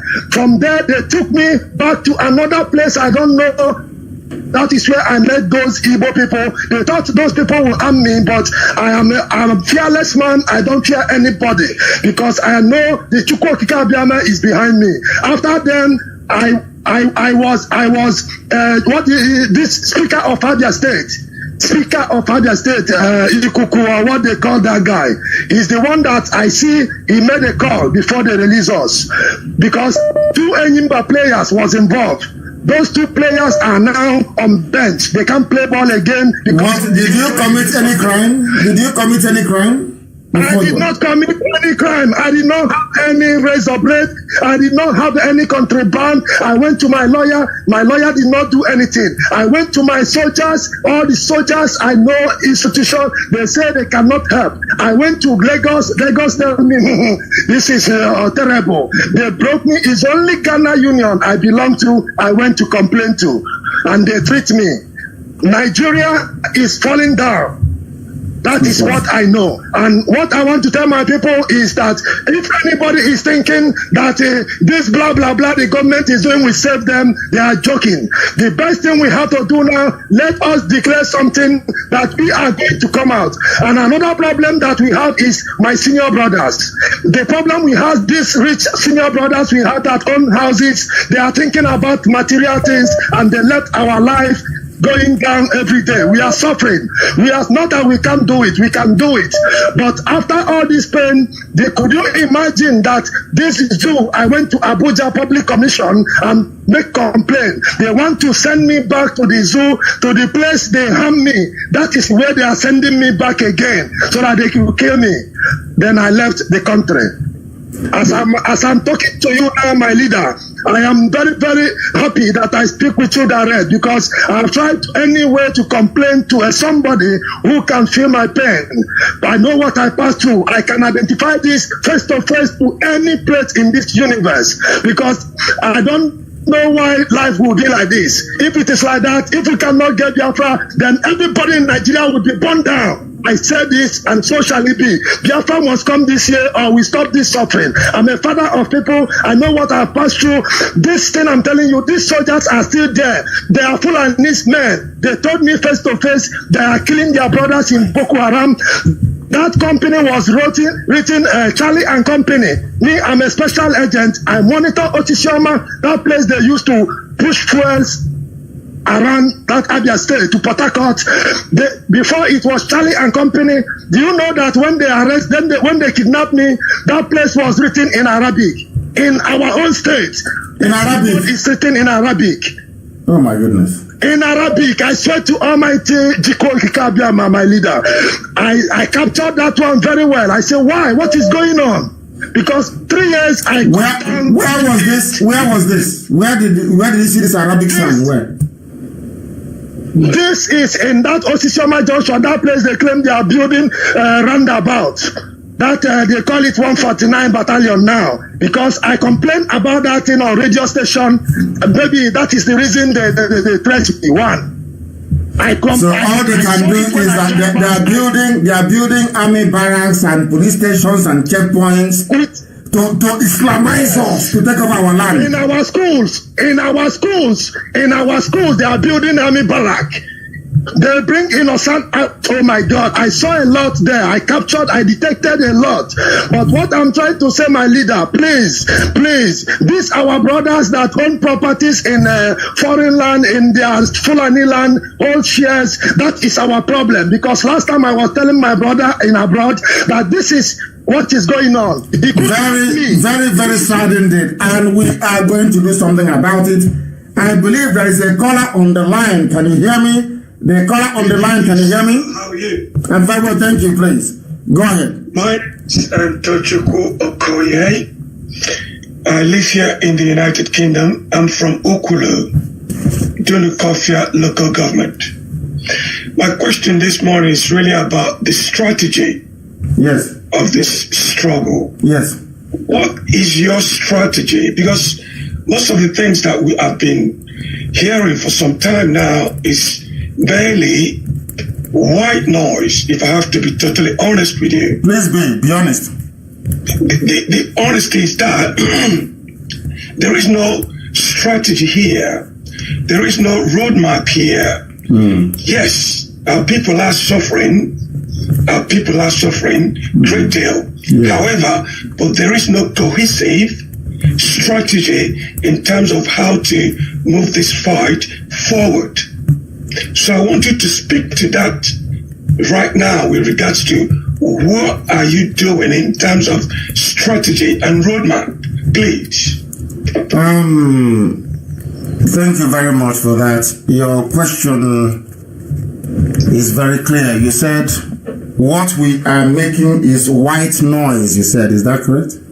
That's right, yes. Why is it noise to you? Why is it noise? You don't have to talk about, let's follow this logically. I'm going to answer your questions, but for the benefit of our listeners, what makes it white noise? Just explain to me so I understand. Because there is so many things coming out. Mm-hmm. I don't know if you ever studied physical science. What noise is that noise? When you turn on radio, that goes shh. Yes. And that's what, to me, feels like coming out at the moment from this struggle. No, I don't understand. You call it white noise. That is, are you saying that people are not getting the message we are passing, or what? Are they not listening? Are people not joining? Haven't you been sort of, how can I put it? Hasn't your level of enlightenment been increased as a result of listening to Radio Biafra, perhaps, or the activities of IPOB? There is information that repeats itself with regards to what the IPOB are doing. Good. There is a lot of repetition. I can understand the effective logic. Now, I want us to follow these things. Give me an example of repetition or the white noise in your understanding. What? Just be very tangible. Tell me that thing that we have done repeatedly that you feel. By white noise, I believe you're saying there are some things we are doing that is not yielding the desired result. Is that correct? No, that's not what I'm saying. That's not what I'm saying. What I'm saying is there is a lot of words. There is a lot of cursing, for example. There's a lot of recrimination, for example. Okay, so for you, the white noise is the cursing and the recrimination. I want to get this right because I want us to learn from each other. Recrimination and cursing. So because I want, you said, when you said a lot of white noise, I want to be able to drill it down so we understand it and maybe cut it out. That's what I'm trying to do here. So by white noise, you said something about strategy. So you're not aware of our strategy or what we are doing? Are you aware of the impending special envoy to the zoo, Nigeria? Are you aware of that? Special envoy from the campaign for special envoy for Trump to send a special envoy that the senators have been talking about. Are you aware of that?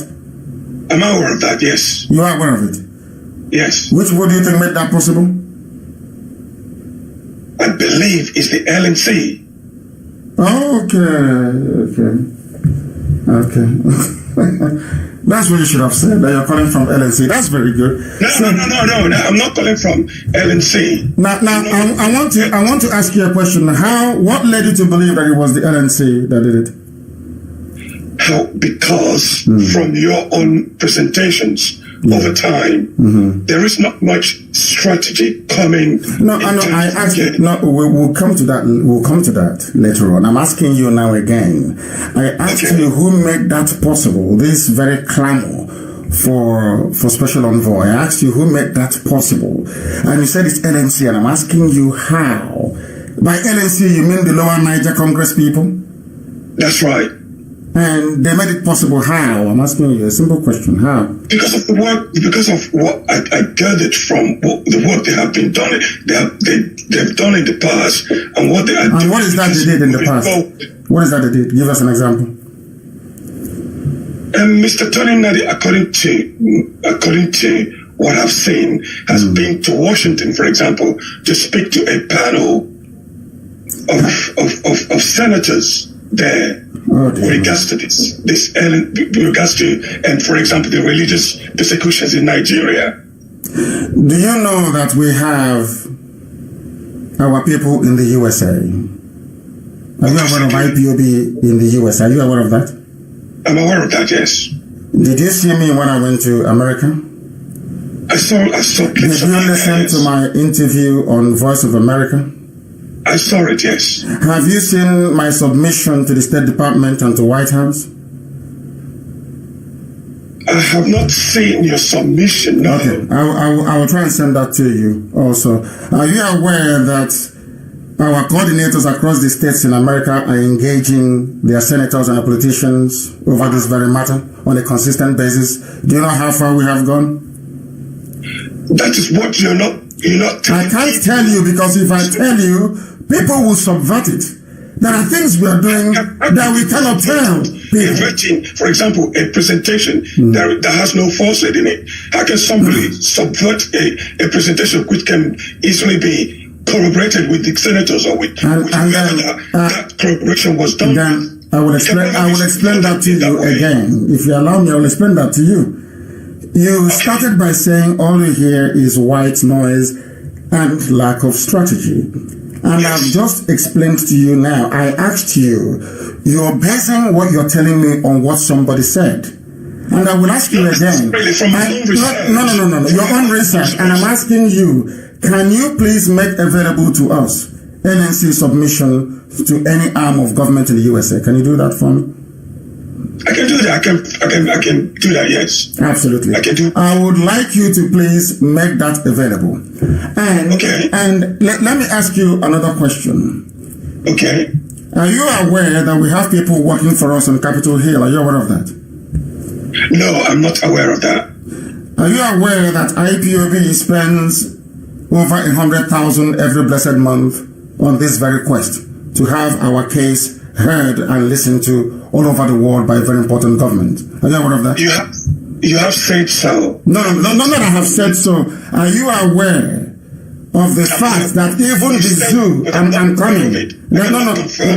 Hold on. Are you aware that when the new U.S. ambassador to Nigeria took her position, are you aware that she went to Aso Rock to present her papers? Are you aware of that? Of course. Are you also aware? Hang on.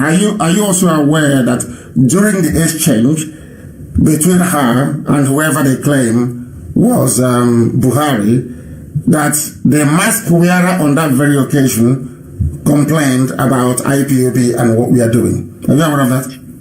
Of course, yes, he has to complain. Now I'm coming. Now, if the so-called president of the zoo complained to the U.S. ambassador about IPOB, what does that tell you?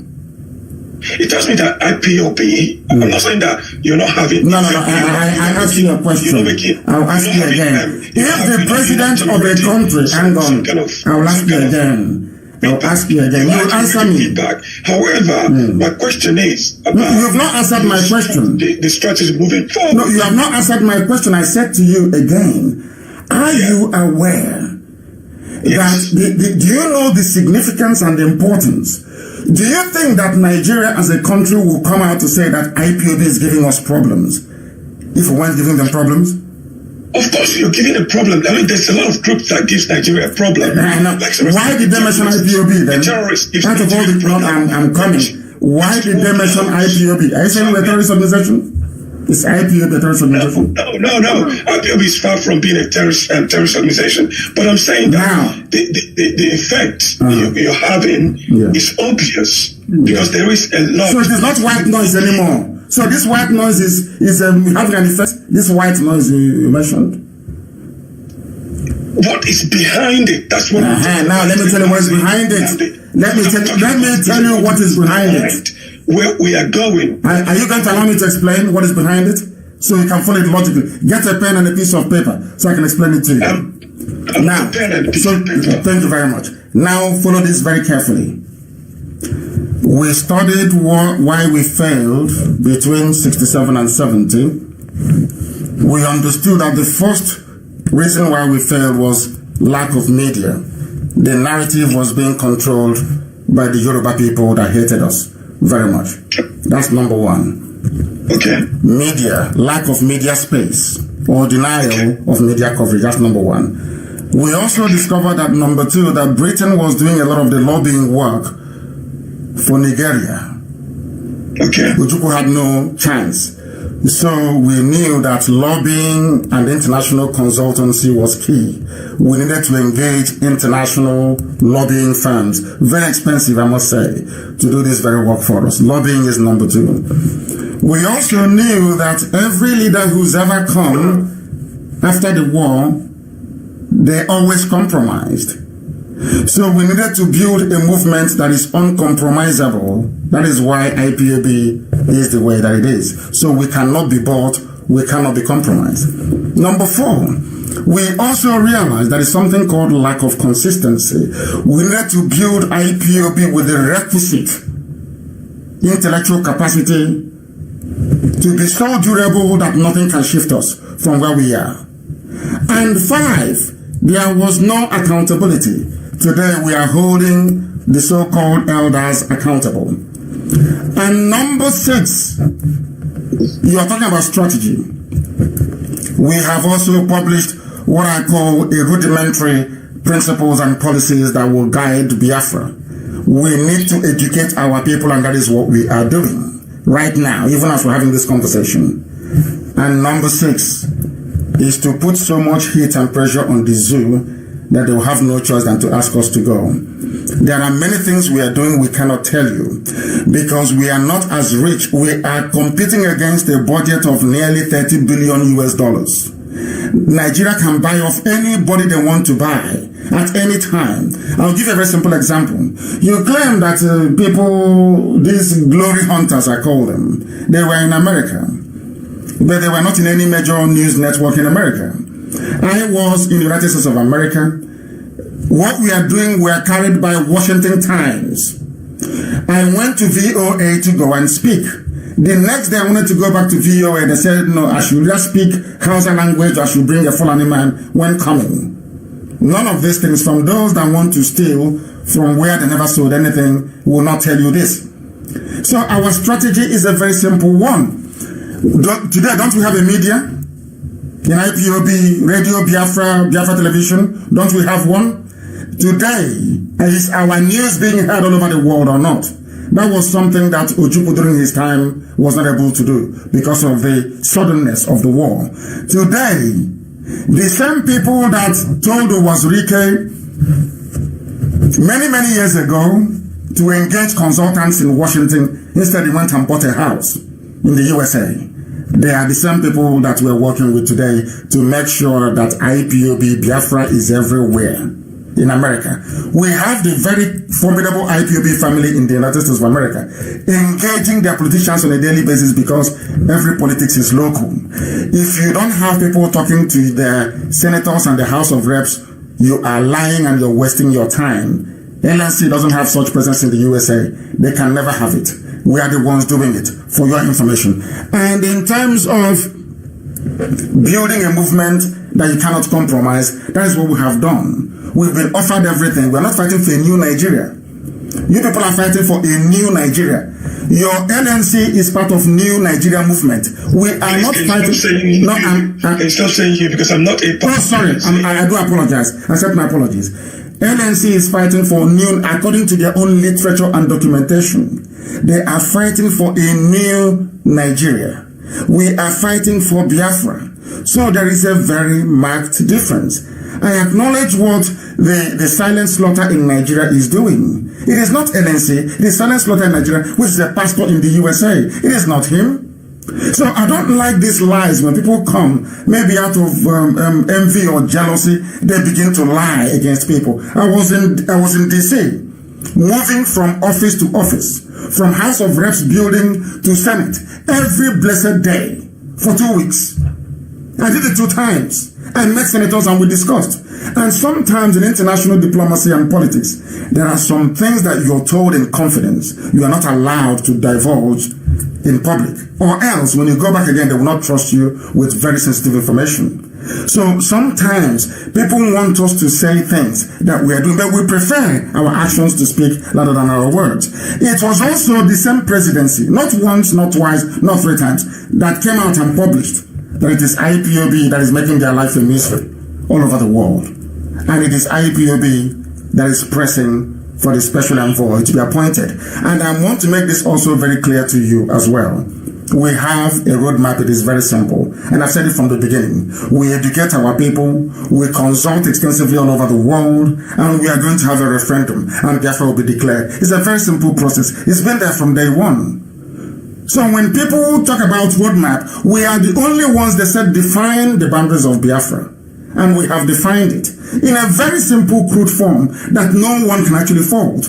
Wherever you see anybody tying to a piece of wrapper, our mothers, is our land. Nobody can fault that. Nobody can dispute that. Yet they say there is no cohesion, there is no strategy. Yet the zoo is crumbling every day. When we talk about Jubril, or before he ran away, when we talk about Asoro being empty, you don't see that as being a strategy, as collapsing the zoo from within. So I don't know if the strategy people are talking about is for us to go and carry guns. Then they will know there is a strategy. So I'm still at a loss to understand why somebody who is answering Nigeria, New Nigeria movement, can claim anything that has to do with Biafra when there is no single documentation submitted anywhere by these people that you're talking about, by this individual you're talking about, that contains the word Biafra in it. None whatsoever. So I don't know how people can be taken in by blatant lies and misinformation. If there is any single document, please, I'm waiting for you to publish it, and I'm prepared to read it. From top. With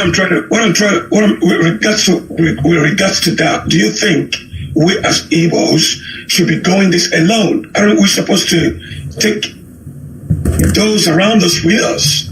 So that what happened in the war wouldn't happen again?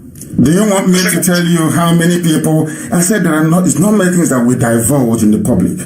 Our DOS contains almost every ethnic nationality in Biafra land, and we're expanding it every blessed day. You have been, if you go online, you will see it. We are inaugurating new family units across Bayelsa on a daily basis. Ethiopia is there doing a very fantastic job. We are in Cross River. You know, God that are begging us to come. You heard, before you rang, my dear brother, you heard somebody call from Eshan saying we are Biafrans. You heard somebody call from Egala saying we are Biafrans. How can anybody fault such a strategy? Now, I keep asking you this question. I keep asking them all the time. Are you asking me to bear a name that has no resemblance to who I am? By the name you answer, I will be able to know who you are. People from across Biafra land are identifying all the way to Bini, and people are still coming out and asking again, take everybody along with you. When you hear them speak, you heard them speak this morning. How can you say they're not with us? Of course they are. You know, what people say and what they do are totally different things. You, by experience, you should know that people will come online and say different things, but however, when the book comes to shelves, they will not do anything. They will then become malleable, for example.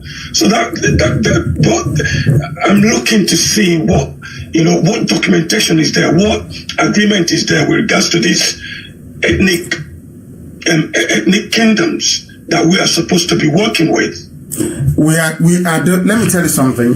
I don't want to make, as I told you before, the reason why sometimes we are circumspect about how we approach these issues are these.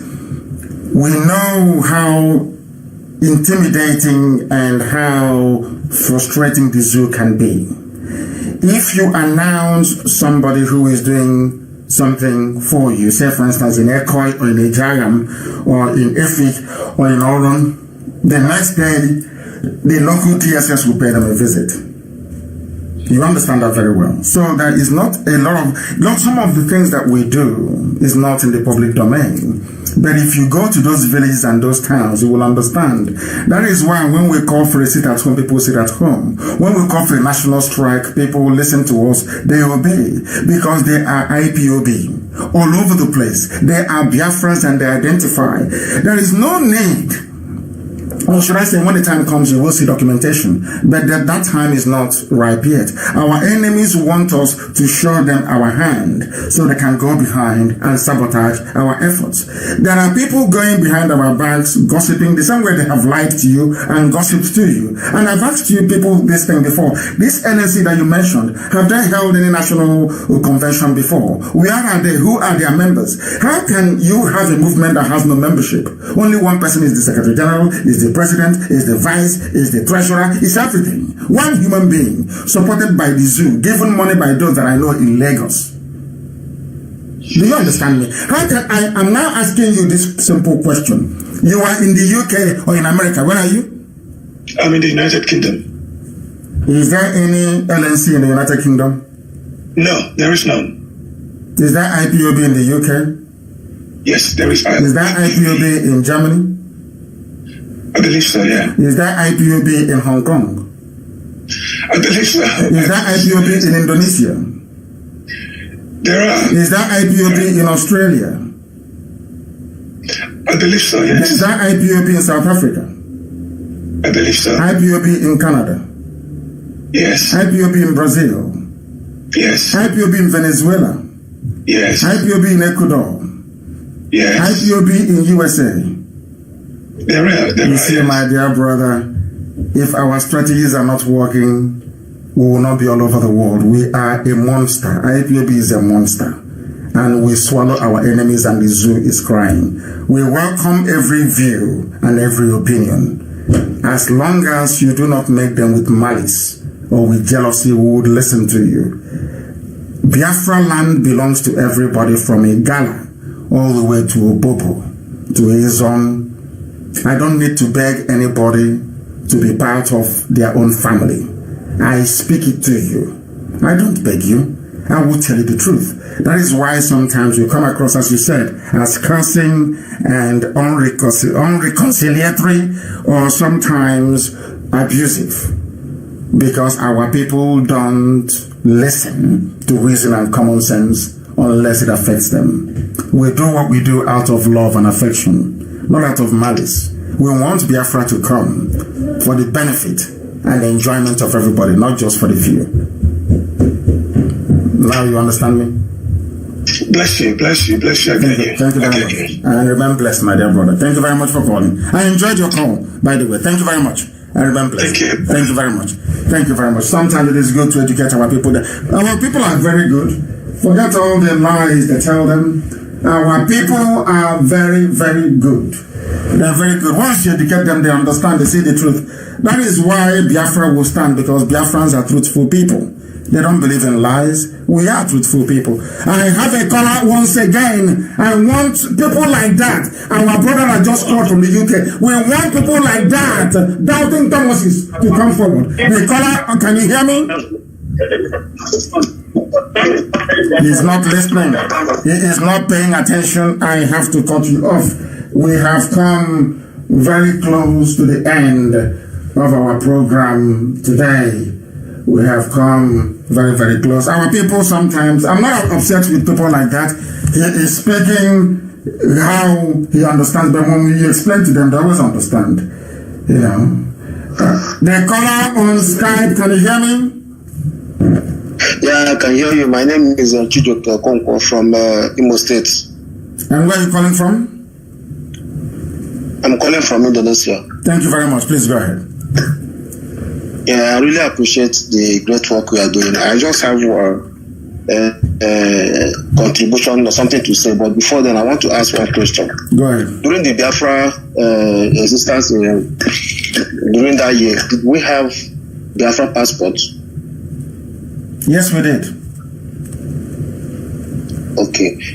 Okay, this is what I actually want to know. And I also want to,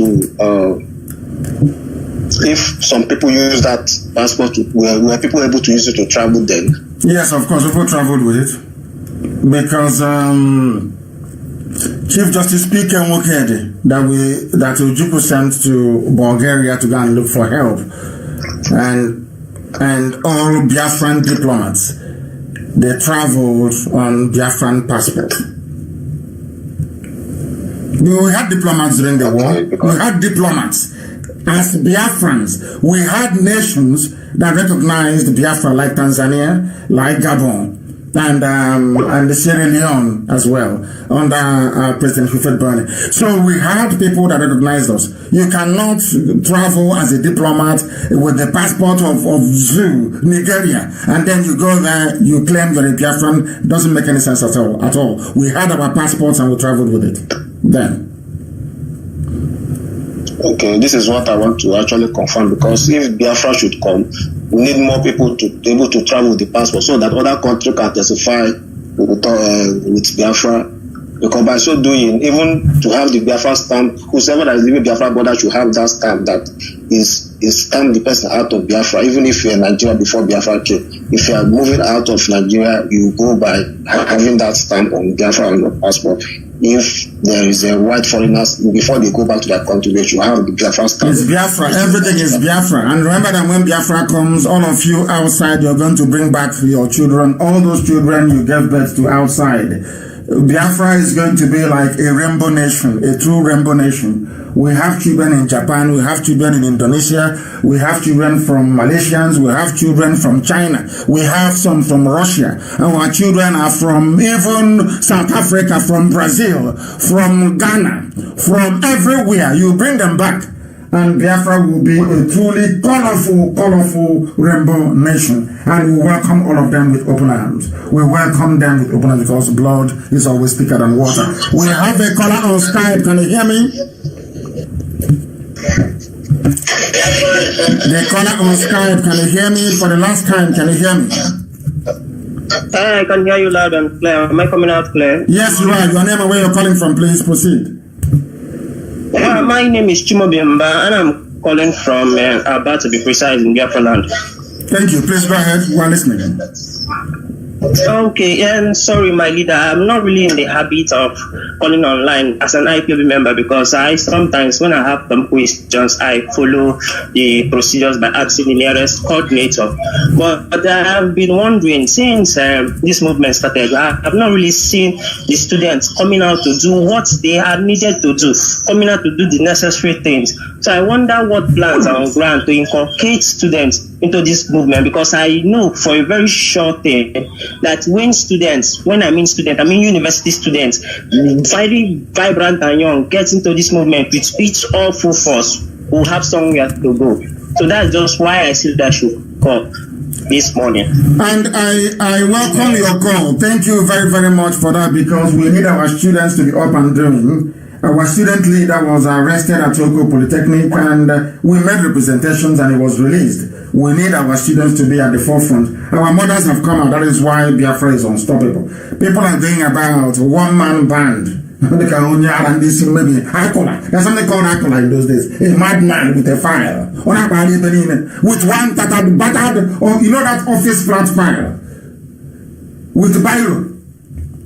Going about talking pure rubbish. You ask them, but where are your submissions to the US government? None. When we submitted documents to the USA, it was captured by a leading newspaper, Washington Times.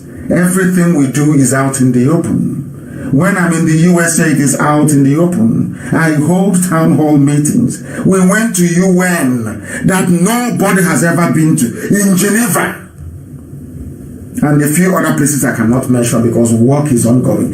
That is why the zoo is feeling the heat. That is why the zoo is crumbling. They don't understand our strategy. All this, and not about our dear brother that just called, baby saboteurs, talking rubbish. Do you know how intelligent Biafrans are? Do you think people can be mobile? Do you know who we are? As stubborn, as recalcitrant, as immovable as we are, to establish IPOB all over the world is by the grace of God, not by man. You think our people will follow you if you're not making sense? Our people, as intelligent as they are, you think they'll be following you? Our people, as somebody told me once, our people don't follow human beings. They don't. That is why if you come in your village and you're walking, they may say, oh, there, how are you, sir? You've come back. The only thing that can work out now, both children and adults will follow, is a masquerade. Ask yourself, why? Why is it that when they see masquerade, a child will abandon everything he or she is doing to follow that masquerade? Adults will also acknowledge. Because our people, we don't believe in worshiping human beings. We revere that thing we cannot see. So for IPOB to be in over 100 countries and territories around the world tells you we are doing something right. Our enemies want you to believe otherwise. Even they themselves, they know they don't have the clouds to do anything. Only IPOB does, and they know it. And maybe behind our back, there even are IPOB family members, you wouldn't know. Maybe when the day comes now, they will tell you, say we have been IPOB all along. The caller on WhatsApp, can you hear me? The caller on WhatsApp, can you hear me for the last time? Somebody calls and they're not saying anything. What a shame. What a very big shame. The caller on the line, can you hear me? No. This man keeps calling. He doesn't even listen. He just calls and calls and calls. The caller on the line, can you hear me?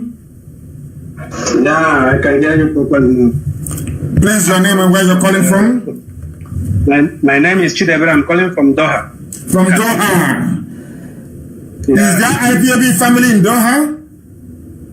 Yeah, they have, but I'm not yet there now. I am waiting. Even in Doha, we are there. IPOB is in Lebanon. IPOB is in... Oh, these people, they don't know how big we are. Please go ahead. Please go ahead. There's something I want to ask you, or what I want to ask you.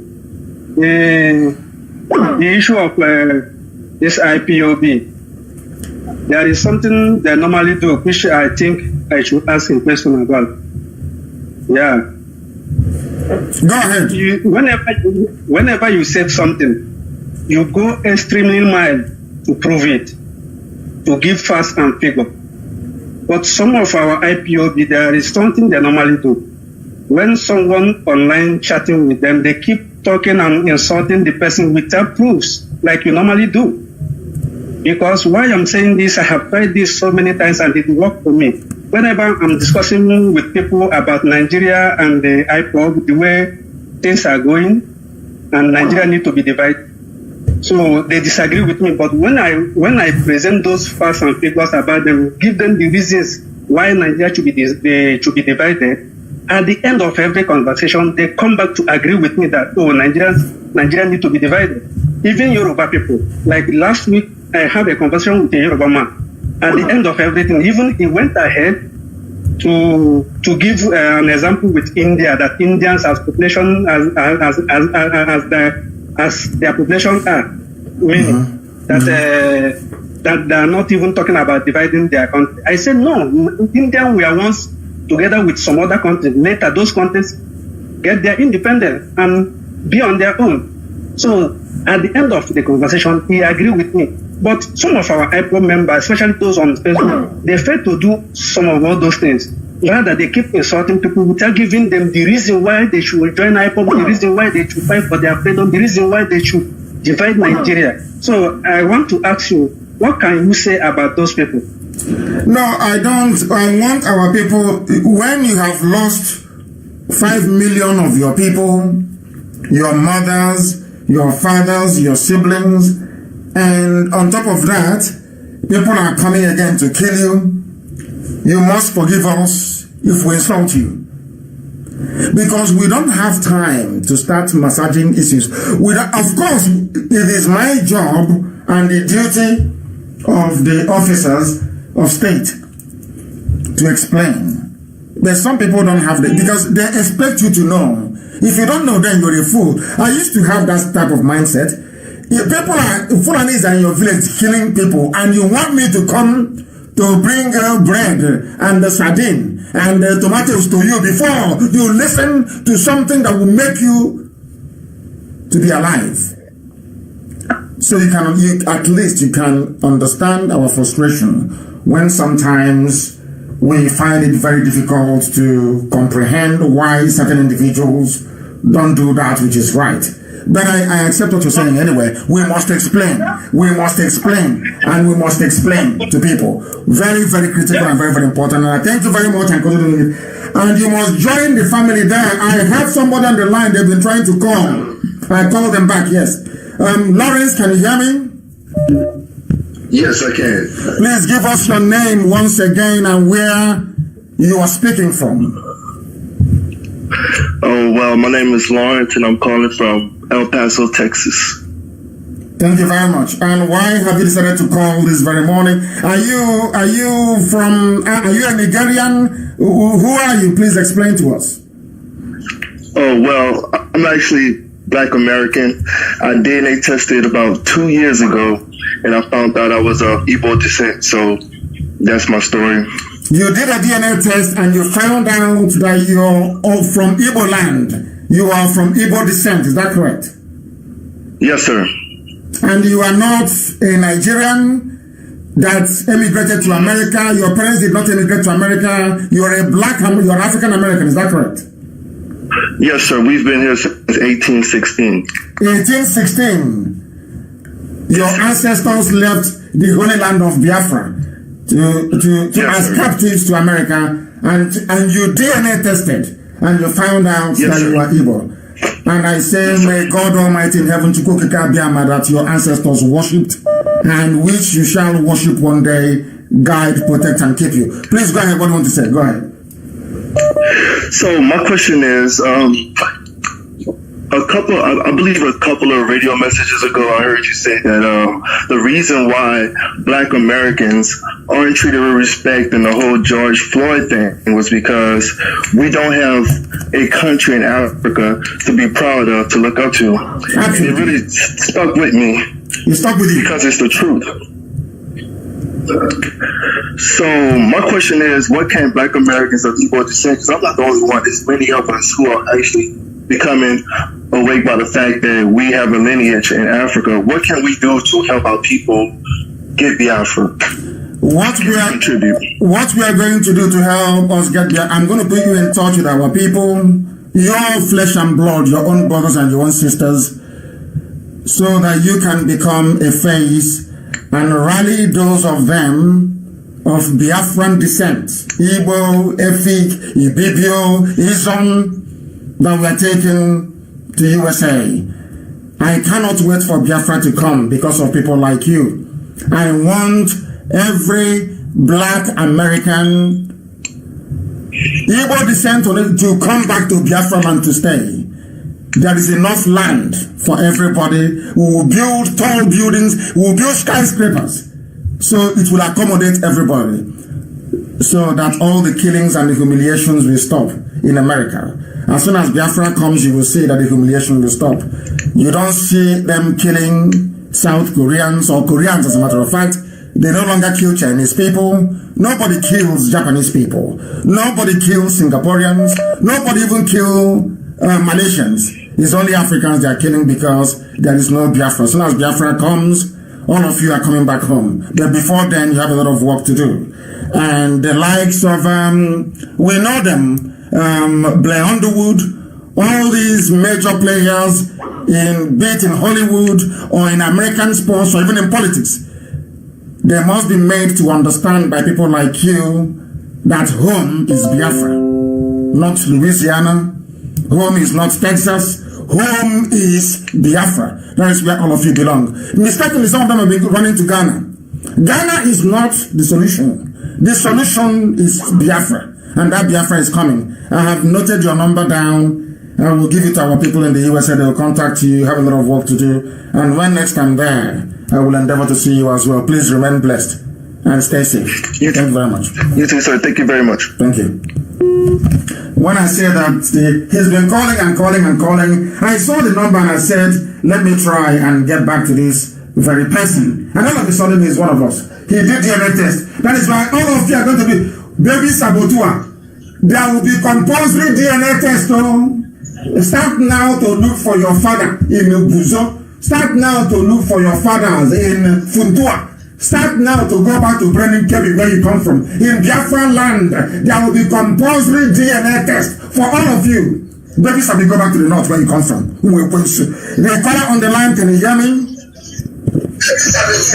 Oh my goodness, they are not paying attention. They do not. I thank this Lawrence. Oh my goodness. I will pass the number to our people, to Obido Bieno and our crew in the USA, to make sure that he is part of, to get Black Americans to join. Let us forget Ghana. Well, what is Ghana? The majority of slaves we are taken, or captives, we are taken from Biafra land. not anywhere else. The most expensive slaves in America were Biafran slaves. It is there for the whole world to see. His name is Lawrence. I will let Obido Obiano have it.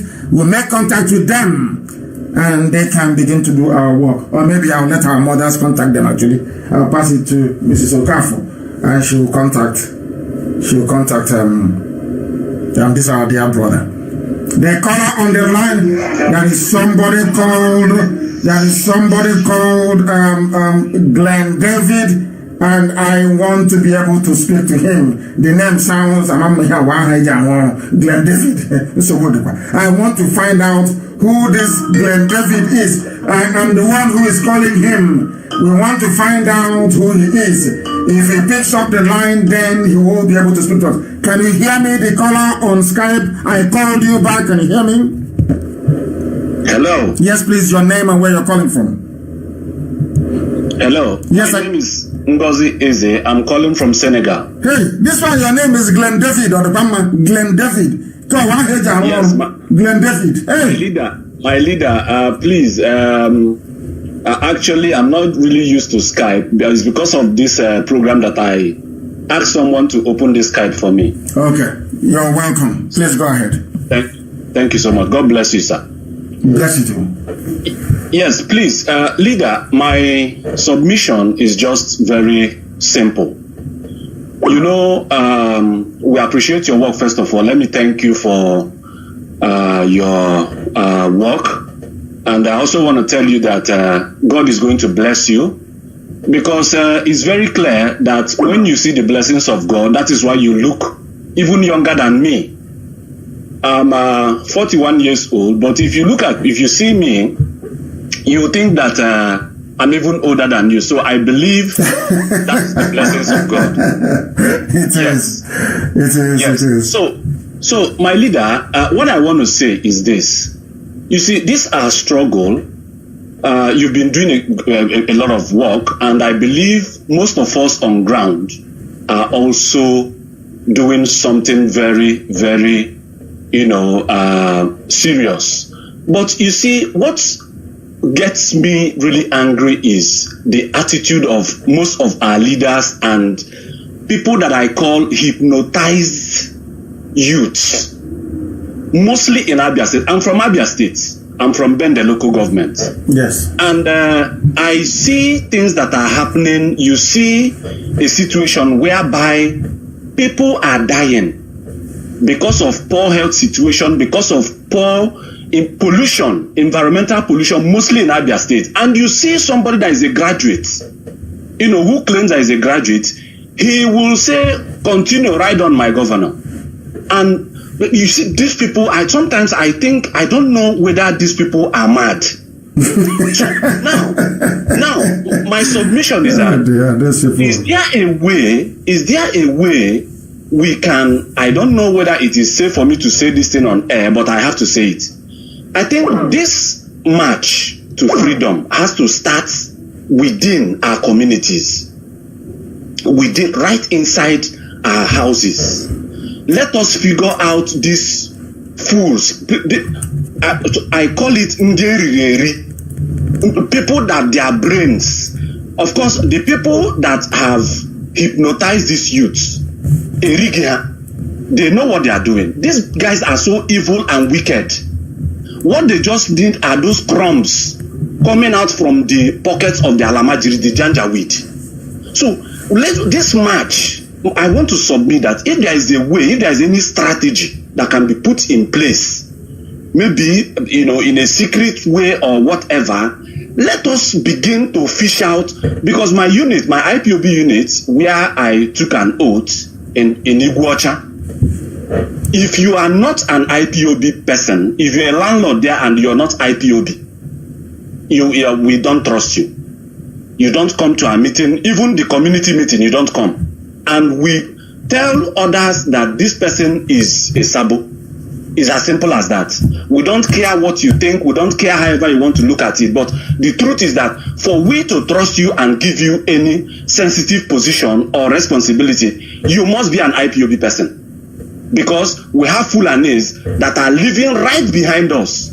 where you have the Pamo Medical School, and we got information that the owner of that school, still our brother, former governor of Rivers State, Dr. Peter Odele, have filed some suit in the court for that. There's a cattle market right behind that school, and sometimes we get information that these people want to invade us. They are going to invade, not they want to. They are going to invade anytime soon. They will invade anytime soon. They will come and invade. And there's nothing anybody can. And some people say, "Oh, give us respect. We are elders. Respect for elders." But your friend is slaughtering us. Then what is your job as an elder? Explain that to me. You are an elder for a reason and for a purpose. And Fulani Janjaweed are coming in, they're killing us. You are saying, "Oh, we are elder. Trust us." And just like you said, you see a politician. I say this to people very clearly. Ike Kuremadu was given money to build his, he claimed his construction firm. Jonathan gave them money. The money meant for Iguacha Enugu Express Road to be rehabilitated. A road built by Shagari and Mbakwe and Wobodo. Asked them to, please, can you fix this road? He pocketed the money. And somebody that went to university, acquired first degree, second degree, PhD, LLD, SMC, all the rubbish, is writing and saying, don't insult a grandmother. You people, you have derailed. You don't know what you're doing. But he went to school. And I said to them, the only question I said to you is, can you ask your grandmother what he did with the money that Jonathan gave him to build Enugu Iguacha Express Road? Nothing. And because he pocketed that money, the Janjaweed, the Fulani, they know that is compromised. So he can no longer speak against Fulani headsmen killing people in Enugu. Do you know why? Once he opens his mouth, they'll tell him, we'll probe you. We'll make public all the money you have stolen. These are the things that our people don't understand. It's not that we hate anybody. We are saying, as you quite rightly said, once you're contaminated, please stay out of the way and allow us to proceed on our journey. Thank you very much for calling. We have stayed, I think it's nearly 2.5 hours now. Baby saboteurs. Some of you, I say, people are just making me laugh. I'm reading some comments on my page. They're saying that some of them, their father is in Cameroon. If you know you're a baby saboteur, start now to look for your homes. Some of you are from Niger Republic because we have some soldiers from Niger come to fight between 67 and 70. So some of you are from Niger Republic. Go and look for your family in Niger Republic, Niger Republic. Some of you are from the Cameroon. Go and look for where your father comes from, the Cameroon, because there will be compulsory. I want to prove this thing to everybody that there is no genuine, full-blooded Biafran who is not a lover of freedom. None. The only person who will have issues with how IPOB is doing, is piloting the affairs of Biafra, is one, those who have been misled or misinformed, and secondly, by those who are fathered by people who are not Biafrans. Your father is not. Look at how people from Igala, Kogi, is yearning for Biafra. People from Isan is yearning for Biafra. You that claim, of course, you are from the north, most of you. I thank you all this very morning. It seems as if I should continue, but we can't. We have to bring it to a close. Next week, Friday, the same time, 7 a.m. in the morning. But what I have to say to all of you is this. We must keep on, we must be relentless, even more ruthless. But as I have said, allow Nyangodo to be. I'm rescinding the order that I gave. Do not stone Nyangodo, leave him. We give them only 3 months. But any day there is a Fulani, in fact they are doing it already, they are taking over, they are invading everywhere. Just pray for them to stop eating cow meat and to repent, or else what will come in the future, they will not like it. It will be more than an insult. We are not insulting anybody, we are simply telling you the truth. If you're a fool and we tell you you're a fool, it is not an insult. You will look by saying an elder, but a very stupid elder. It doesn't mean people are insulting you. We are merely telling you the truth. You are there and your so-called children are being slaughtered. You're not doing anything about it and you want respect. Are you not mad? You must be insane. And hopefully by next week Friday, some of the saboteurs will summon the courage, I will say, to come and debate us on air. We will not chase you away. You'll be there and make all your points. Once again, I thank you very much for listening. From the very bottom of my heart and sincerely speaking, from me, from here, good morning.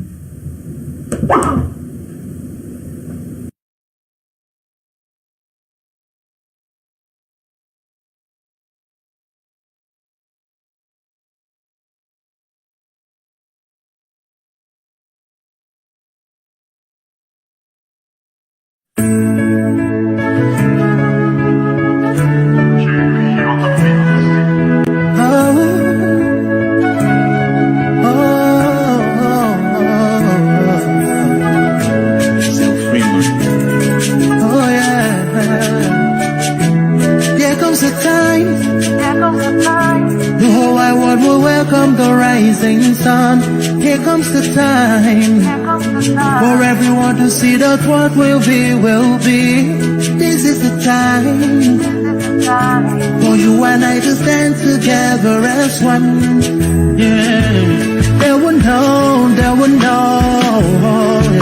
The sun is rising from east to west, from north to south. Can't you see the sun is rising? Oh, you wave your flag and be proud of who you are.